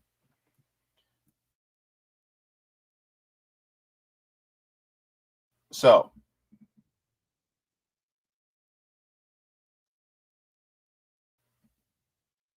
I'll start here. It says, on April 2nd, a Haitian Solidarity Group. Okay, my pronunciation in French is going to be horrible, but please bear with me. It says Solidarity Group named Debout pour la Dignité, Stand Up for Dignity, demonstrated in front of Prime Minister Trudeau's office in Montreal. Their main demand is that Canada intervene in Haiti. The organization's president, Warner Kao, spoke to the 200 demonstrators, all members of the Haitian diaspora. According to a Journal de Montreal report, he told the demonstrators that they wanted a serious commitment from the Canadian government and that Canada can make a difference. Joseph Flaubert Duclair, a member of Debout pour la Dignité, told a Journal de Montreal reporter, "We do not want a military invasion, but an operational force that intervenes on an ad hoc basis. Duclair believes Canada must do that. We don't trust other countries."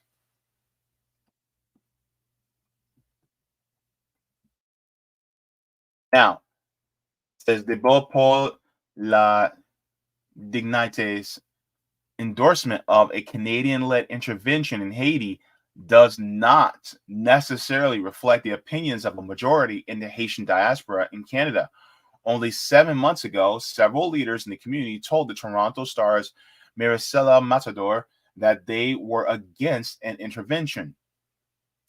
Chantal Ismay, vice president of the community organization Maison de Haiti and member of the coalition Haitien au Canada contre la dictature in Haiti, did most of the Montreal's Haitian community opposes foreign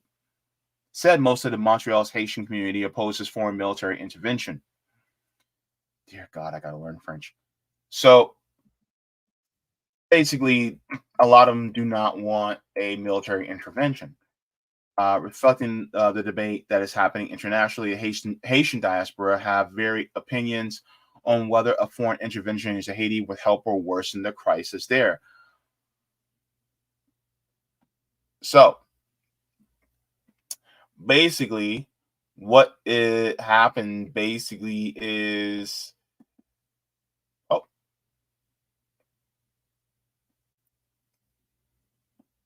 this. It says the move demonstrates Haiti's current status as a neo-colony ruled by the American government and its allies in the core group. Henry's appointment, so Ariel Henry, who is the Prime Minister of Haiti, Henry's appointment by the neo-colonial powers was in itself an intervention. It was also a holding action to allow Washington and the core group to organize a framework for intervention while escalating the crisis of security and poverty inside Haiti by way of Prime Minister Henry's corruption and delay tactics. Henry, who has no popular mandate, requested this intervention on October 2nd, 2022. This request was supported by United Nations Secretary General Antonio Gutierrez. So, says a framework offered by UN Secretary General Gutierrez in an October 8, 2022 letter to the Security Council offers two options. One, a special military force whose aim it would be to establish order in Haiti's capital, Port-au-Prince. Two, support for the Haitian National Police, PNH, in the form of advisors, equipment, training, weapons, and ammunition. Now, this is one of the interesting pieces. It says efforts to simply invade and occupy Haiti were blocked at the Security Council by Russia and China. This followed concerted efforts by the Black Alliance for Peace and Haitian Liberté to lobby the governments of the two countries to block efforts by the US and UN to send in a special military force. These two organizations effectively relayed what the Haitian people have clearly expressed repeatedly: no to another foreign military intervention. And so what this sounds like to me is that there's an excuse to destabilize Haiti in order to say, well, you guys have these gangs that are overrun, so I think that it would be best for us to send in our troops in order to keep the peace, in order to restore stability to Haiti. Well, on the back end, they're also the same ones that are giving the guns and basically the instructions to some of these gangs to overrun Haiti, to keep it destabilized.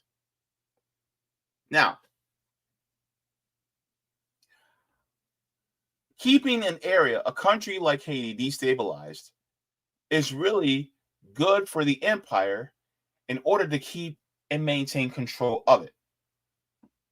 How do I know? Well, there was a gentleman that actually talked about it. Let me make sure.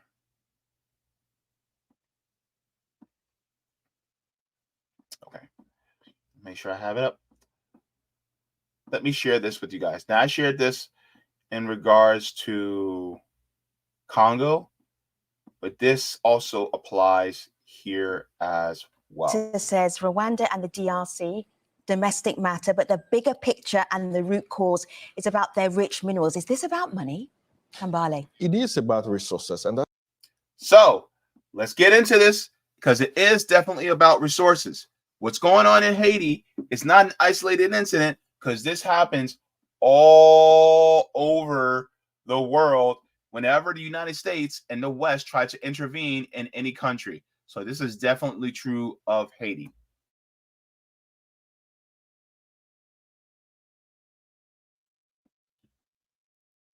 Now, listen closely to what he says. This is definitely about money. That's been the history of the Congo since its mother they found in 1885, when King Leopold got control of the DRC. Oh, you're taking us way back. It was actually for rubber that was used for the tires of our cars and bicycles, right? We go to 1945. Without Congo's uranium, you couldn't have Hiroshima and Nagasaki. That was under Belgian hands. Today, from 96 to present, Congo's minerals has been at the center of modern day technology. You won't have your cell phone, your laptops, and so on without Congo's minerals. But what's important to see, and to connect it back to what has happened in Kishishe, is that the crimes in Kishishe, it's not the first time it happens. It has happened for 2 decades.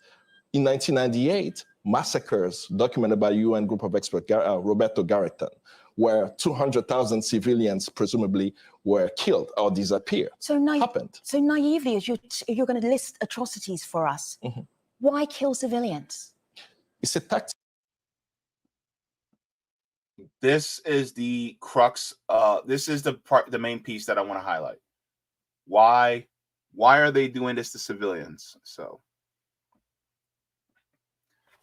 excuse me. Let's listen. List atrocities for us.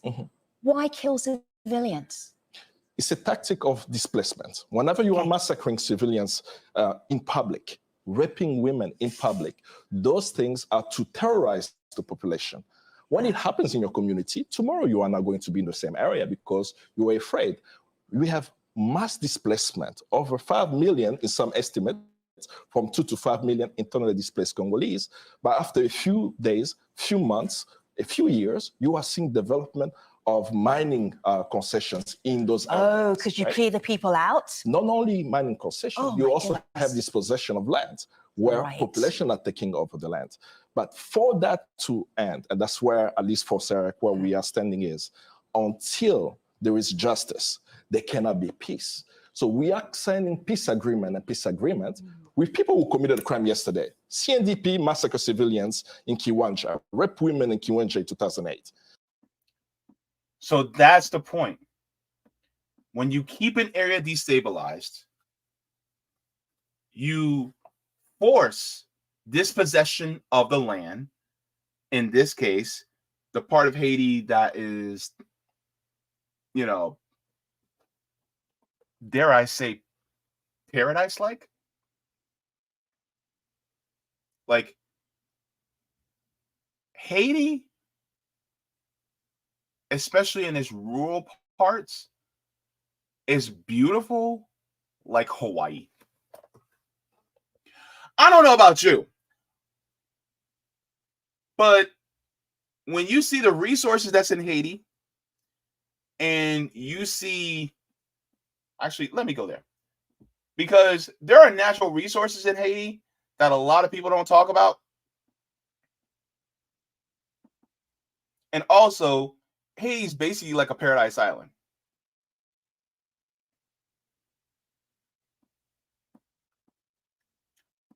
So, this is out of the CIA. Oh, yeah, we getting into it, folks. All right. Haiti. So, it talks about the introduction of Haiti, right? The geography, climate. So, climate, tropical, semi-arid, where mountains and east cut off trade winds. Natural resources. This is the part I really want you to focus on.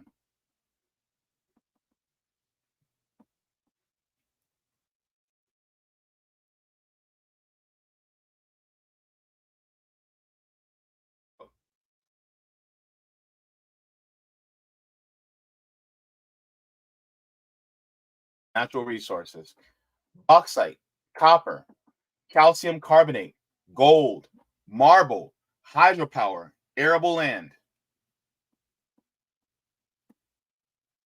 So this goes without saying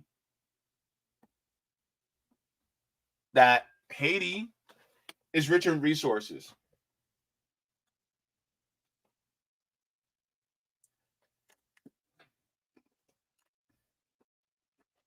And I bet anybody and their mama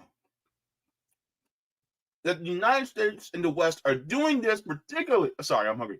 The United States and the West are particularly doing this for those resources. They don't give a shit about the Haitian people. And they could say, oh, well, we're just doing this to keep peace in this country. We care about the Haitian people. Bullshit. You don't care about no damn Haitian people. What they care about is them damn resources. And then what they're basically trying to do is turn Haiti into another Hawaii.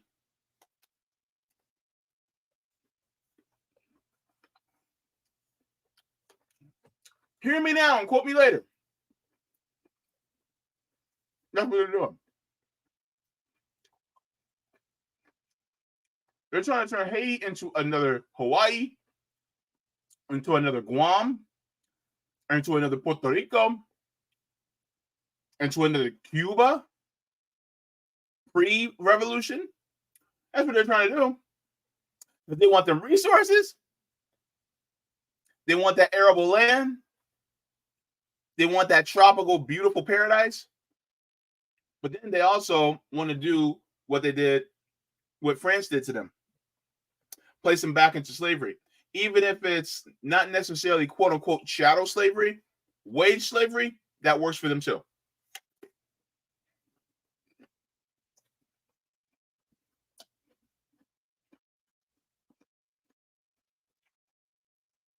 You know, the West try to keep their grubby little hands on island nations like this. Why? Money, resources.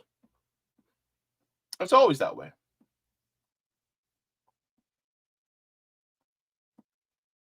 So,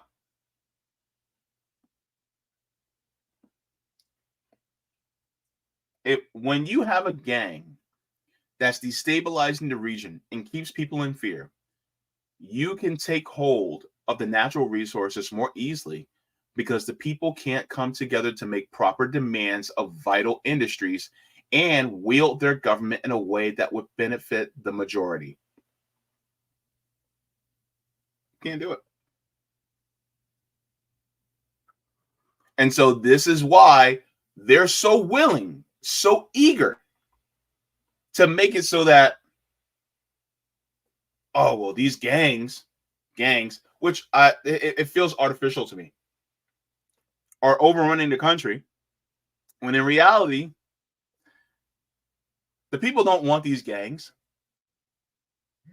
And when they're saying gangs, I see police with no badge. That's all I see.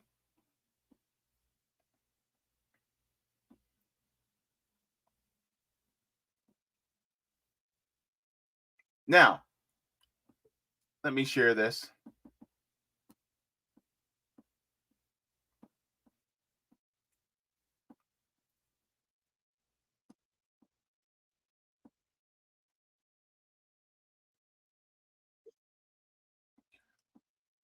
So this was a month ago.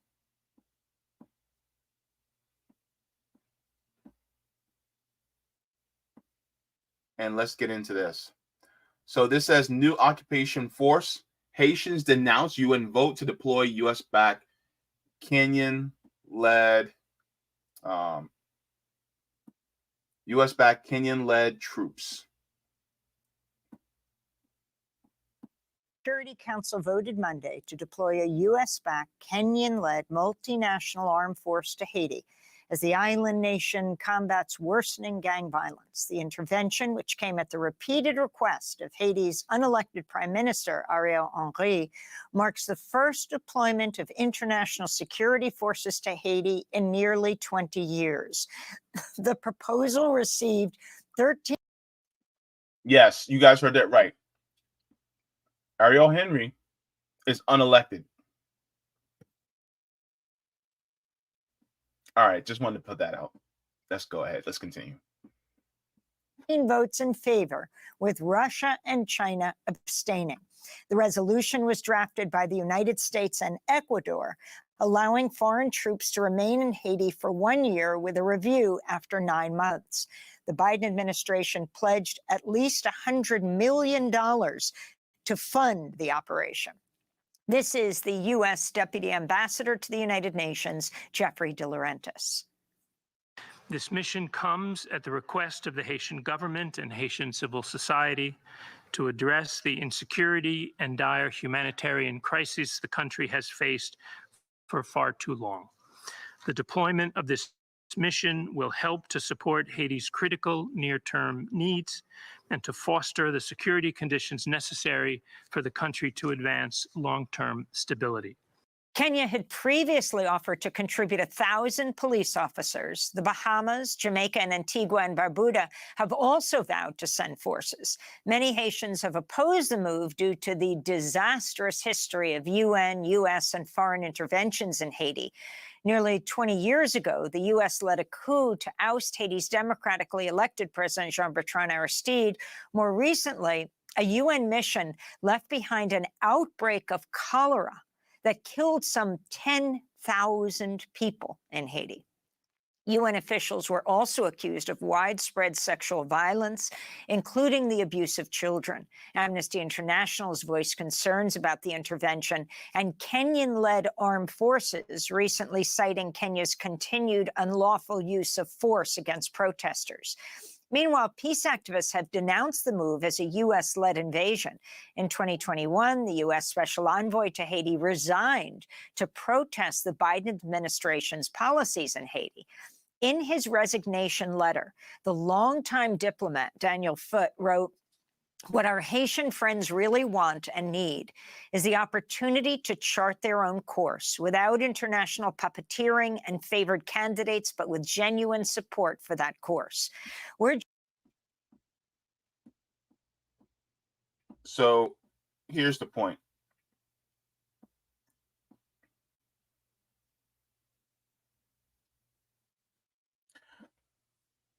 It's always about national sovereignty and self-determination unless the nation is black or brown. Then the U.S. and the West have to hold their hand while they extract the resources from the land. Think about it. They talked about the national sovereignty and self-determination of Ukraine, right? But with Haiti, they have to hold their hand.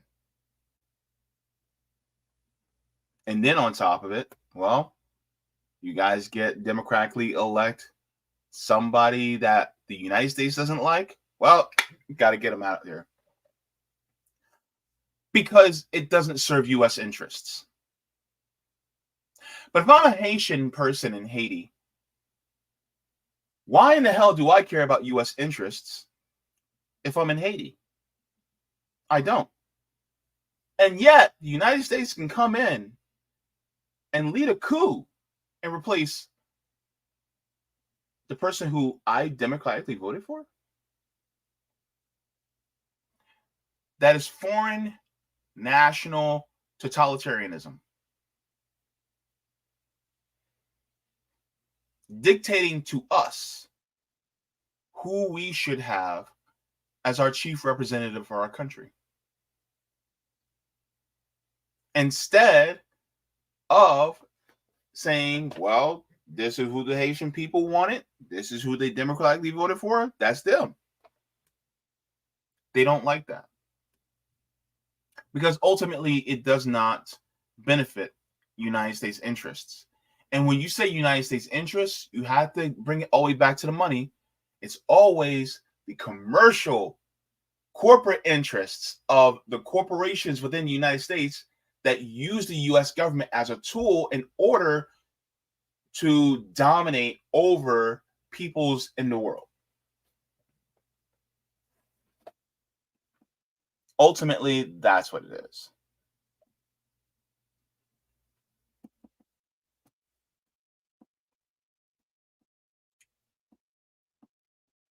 So, yeah.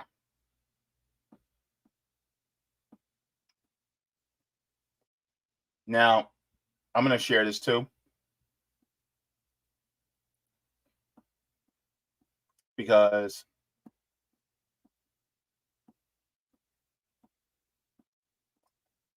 and I hope more people start talking about Haiti in league with what's going on in Sudan, in Congo, and in Palestine. So this is from Africa Stream. It says, the history of interventions in Haiti. A Kenyan court has temporarily halted the planned deployment of Kenyan police to Haiti, a move that is certainly welcome news for the predominantly African state in the Caribbean Sea. Under the guise of tackling Haiti's insecurity, Kenya, under U.S. patronage to the tune of $200 million, announced it would have boots on the ground by the end of this year. Already, a small reconnaissance team was hosted at the U.S. Embassy in Haiti. African Stream host Ken Ives, editor at Haiti Liberté, to make sense of why Haiti is vehemently opposed to foreign officials on its shores. Haiti's history of foreign interventions is one replete with abuse and tragedy, and begins with the U.S. occupation all the way to a Union deployment after the United States ousted democratically elected President Jean-Bertrand Aristide. In every single instance, Haitians have paid a hefty price. Killings, I have to be careful with my language, sexual assault, pollution of a key water artery, and countless other crimes. Kenya's police are well known for their brutality. More than 30 people were killed at recent demonstrations against the rising cost of living. So let's hear what this guy says.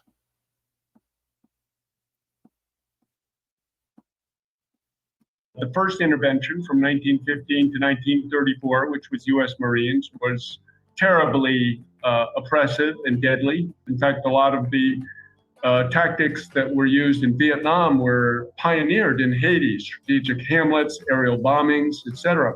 And there were massacres in the countryside, like in the south near Okai. There was the Marcheterre massacre, where peasants demonstrating for their rights were gunned down, and many other things that left a very bitter taste in the mouth of Haitians after that 19-year occupation, the first.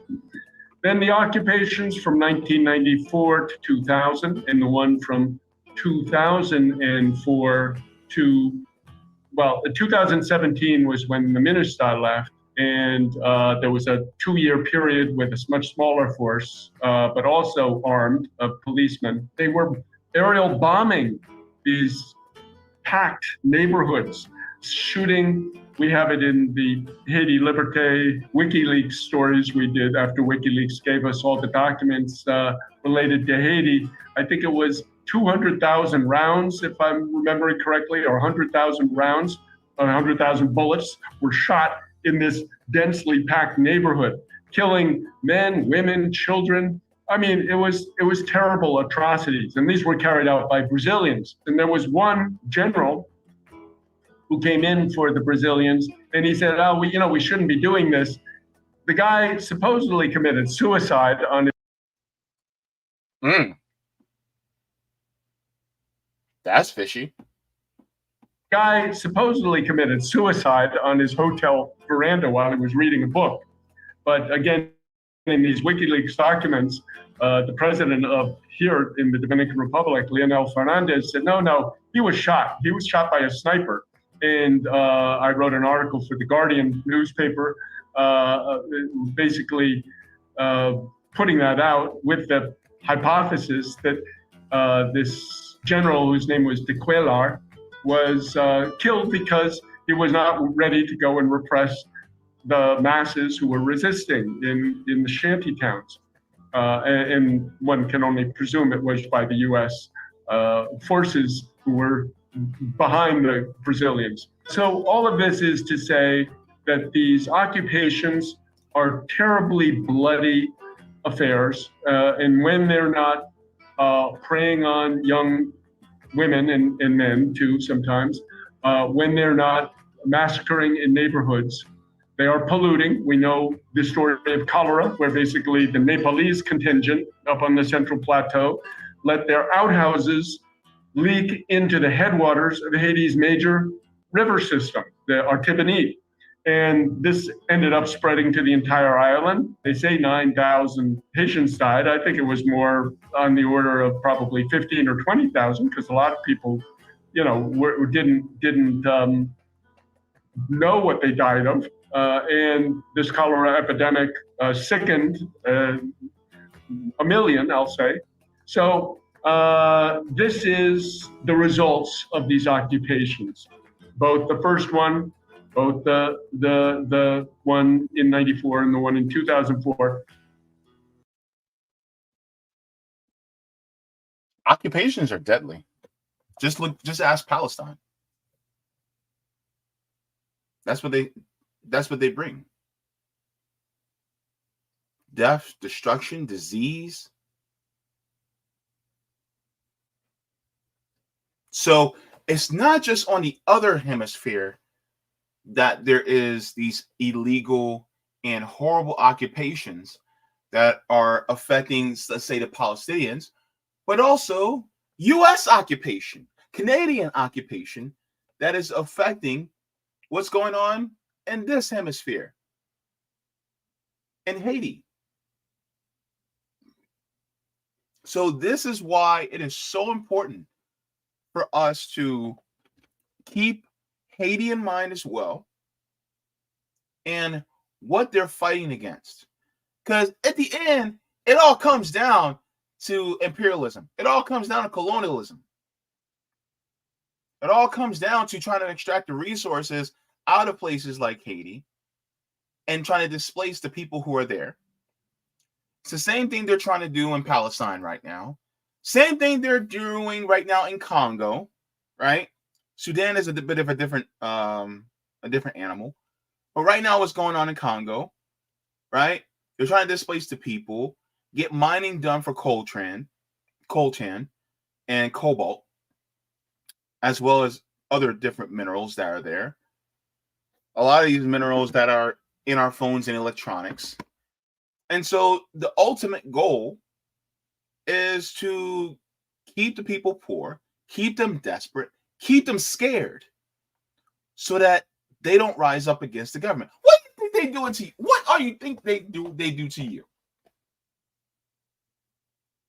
They keep you scared. Why in the world do you think we have an occupying military force that has badges and guns that keep us in check all the time?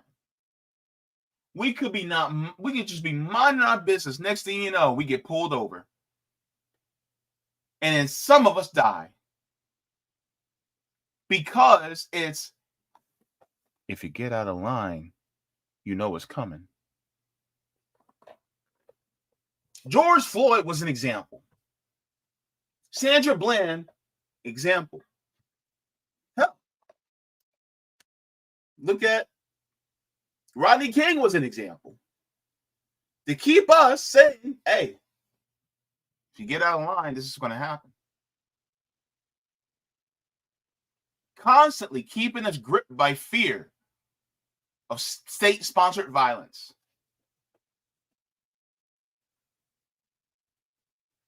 You and I both know that them gangs is actually state-sponsored violence. Especially when they got somebody like Ariel Henry that was not even democratically elected.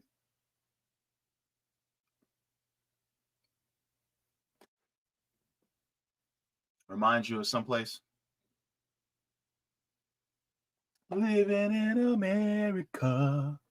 Anyway, so keep your minds and hearts as well on Haiti and what they're going through, because they're going through a lot right now too. Keep speaking about Palestine. Keep speaking about Haiti. Keep speaking about Sudan. Keep speaking about Congo. And about any other group or nation of oppressed people. Because we cannot let this go. We have to keep the pressure up. Make sure to like the stream. And please do not forget as well, we are doing a fundraiser for Orlando RBN. You guys can go to Cash App. You guys can go to $ Orlando RBN for that. So thank you so very much. I already shared the link in the chat. All right, so I'm going to start. Actually, you know what? I'm going to start with Rumble first and get some. Okie dokie. Looks like that chat cleared out. All right. So we're good there. Let's go to The Rock.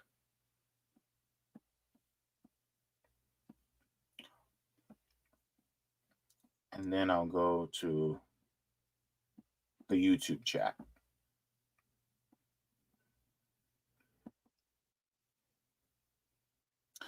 All right. Thank you for the tip, Roger. Roger Meadow says, James, Cobra Commander made a good point yesterday. Was a high turnout because it's the weekend. No one was at work.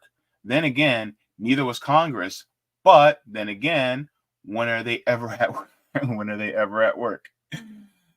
Good question, Roger. Good question. Thank you for the next tip. He says, walking to my early voting site to vote on legislative ballot initiatives New York State legislator put before us for ratification into New York State Congress that allow municipalities to borrow more from the state to fix sewer systems in the suburbs. The other would allow small school districts to borrow more. Yes, nothing sexy, but all ballot initiatives, be they legislative ballot initiatives or citizen ballot initiatives, are exciting, some boring. Gotcha. Hemp Car says Haiti should be on our minds every single day, like Gaza. These are the real heroes protecting us too and the world from USA total domination. Their babies die for 100 plus years, and the adults can't speak truth for 5 minutes. The crimes are glaring and outrageous. The American problem must be met with eternal collective guilt on our little ecumens. Make them wish they were never born. Eichmanns. Okay, thank you. Roger Meadows says, all of you get out there. Early voting ends today. Yes, Tuesday is election day for municipal elections. Also, if you live in Colorado, Maine, New York, Ohio, Texas, get out there and vote for statewide ballot initiatives, not politicians. Maine looking to cooperatize powers statewide and prohibit foreign entities, businesses, governments from contributing in elections. Ohio looking to legalize weed. Interesting. Texas create broadband infrastructure, but it'll be privatized. See, if only Texas had it public, that'd be based, man. Thank you so very much for that, Roger.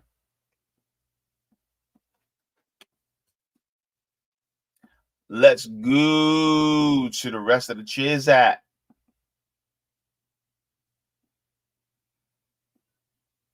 Roger Meadows, thank you so much for this super chat. Says, don't know about you, but sounds like organized crime. Who you telling, Roger? Who you telling? Right? Goodness gracious. Roger continues with the next super chat. He says, they found black gold out in them Gazan hills. Yup. Oh, that's what they call coltan. Out in Congo, they call it black gold. It's the same stuff that goes in our phones. Yup. It's always about the minerals, man. Always think about that.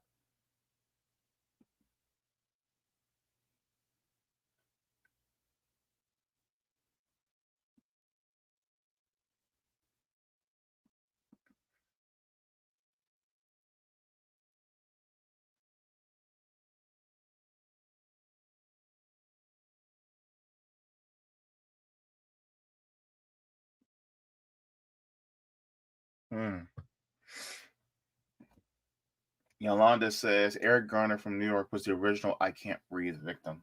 Yeah, I remember that. Oh boy. Jay Legend says Malcolm X was an example. Yup.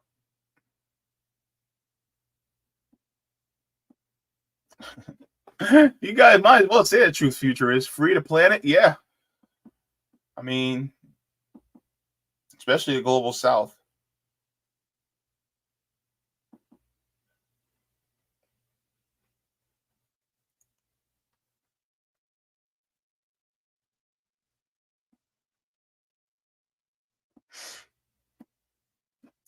General Avalon says, strange. I thought black gold was chocolate. No, baby. I'm black gold. Stop. Let me stop. Oh, gosh. I kid.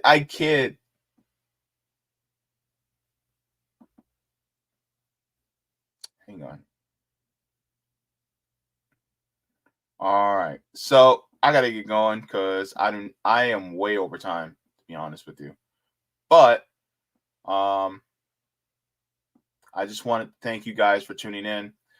I was gonna try to debunk this, but I don't have time. Plus, I'm hungry. That apple ain't did nothing. So but yes, I cannot wait to do news stories on Tuesday, so be sure to tune in to that on my channel. Also, I'll be trying. Gosh, I am so behind on Laziness Does Not Exist by Dr. Devon Price. So I'll be doing that reading on my channel. If you guys have not, if you guys actually want to hear basically a reading and discussion of this book, you guys always go to my channel for that. And then also I'll be continuing the reading of Assata Shakur's autobiography on my channel too. We're almost done. Like, look, we literally have like this much left. Almost done. Like, I gotta finish it, but I'm gonna be honest. I've been slow because I've been seeing all of the harrowing and horrible stories out of Palestine, and that's kind of sapped my energy. Like, I didn't even put out clips the way I typically do last week because it just sapped my energy. Like, just seeing what's been going on with the Palestinian people, and it's just like I've been like retweeting, I've been posting, I've been doing TikToks here and there, and it's just it's like I've been doing everything on minimum because when you're mentally and emotionally exhausted from stuff like this, it just affects even my performance on my channel. Even doing stuff on RBN, it's just like it's tough because you're so focused on what they're going through that your energy is sapped. And then on top of it, then you feel guilty because it's like, oh, I'm emotionally and mentally sapped, but I'm not going through what Palestinians are going through. I'm not going through what people in Sudan or Congo or Haiti is going through. So why am I not just putting out the same volume of content that I was doing before? But then it gets to a point where you're just like, yeah, but it's just like you're trying to push yourself to do it. And it's like, if I'm pushing myself, it's like, is it going to come out as good? Like, no. So it sucks. And then on top of it, it's just your heart breaks constantly for people, so, I do apologize if I've been a little absent, guys. Just, it hurts. It hurts to see people going through what they're going through, man. So what helped invigorated me for this stream was the protest from yesterday. That helped invigorated me. And so I hope it does the same thing for you guys too. And if you guys can get out there and do protests, please make sure to do that. Stay safe out there. Because you got them Zionists, they don't like it. But also, be sure to tune in this Thursday, Sabby and Jaybe show. We will be doing a show. We will be talking about the celebrities that are either supporting Palestine or the ones that are supporting Israel. We're actually going to be going over that. There's some people who I was disappointed in, but at the same time, I'm like, they're celebrities. What is there to have hope in anyway? But at the same time, it's like, you kind of like them a little bit, It's that parasocial relationship. You're just like, well, I like this person. They have a really great personality. They make me laugh. But then next thing you know, you find out they're supporting Israel. Like, God damn it. They're supporting the genocide side. Anyway, so yeah, please make sure to do that. And a lot of times, a lot of people are talking about, and somebody said this on TikTok yesterday, is a lot of times some people are wanting to take like a mental health break from it. The thing is like, I get it because a lot of us mentally, this is a lot. And yes, I do realize, especially that those of us who may have different mental ailments, that we may need to take a mental health break. But I want to emphasize one word: break. Because eventually a break is over and you have to dive back in. If you're using it in a way to just exit out completely, then you may want to look internally. But if you're saying, I just want to take a break just to recenter myself so that I can keep on going, okay, take your break, recharge, and then come back and then keep fighting if you can. So that's it. Anywho, so, oh Lord, wait a minute. Roger Meadow says, who does Uncle Ruckus support? Well, Uncle Ruckus, he supports whatever President Trump and Biden support, basically. Anywho, so let's continue to fight and talk about these things. Make sure to share, and if you guys did not, already, please make sure to like the stream. And I think that song was based. Let's end the stream on that, because I think that was a really good way to close out the stream. And so, yes. All right. Let me make sure I have that ready.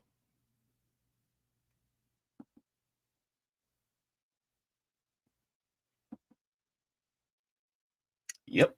Here we go, Jaybe.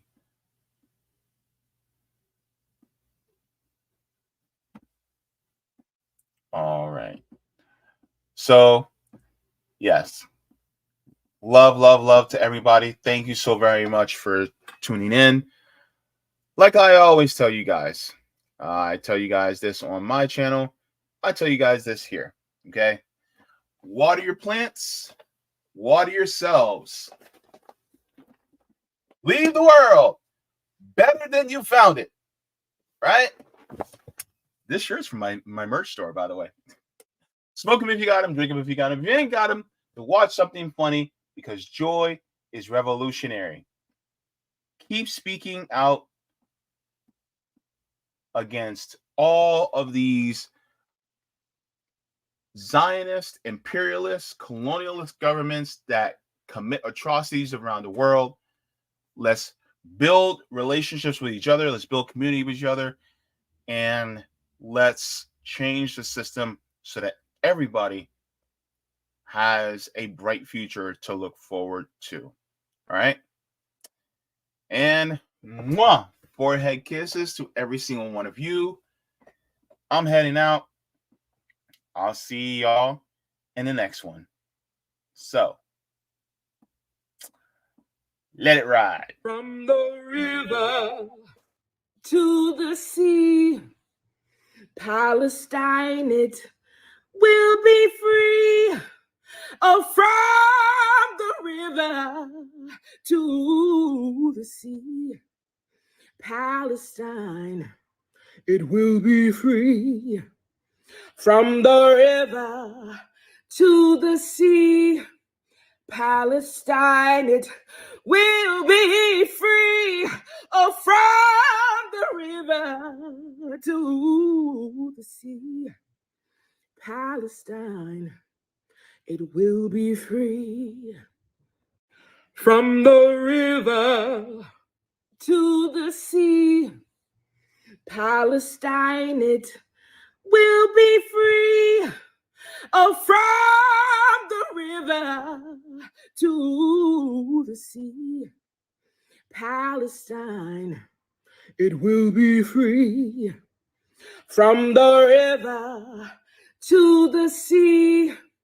Palestine, it will be free. Oh, from the river to the sea. Palestine, it will be free. From the river to the sea.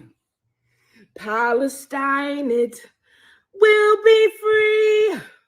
Oh, from the river to the sea. Palestine, it will be free. From the river to the sea. Palestine, it will be free.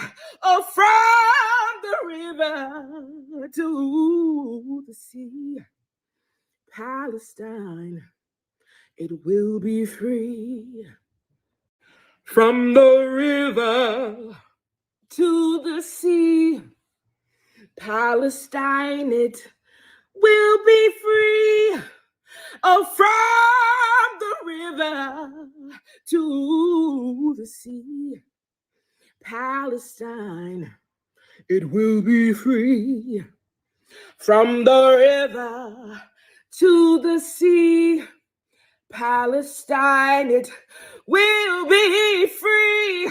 Oh, from the river to the sea. Palestine, it will be free.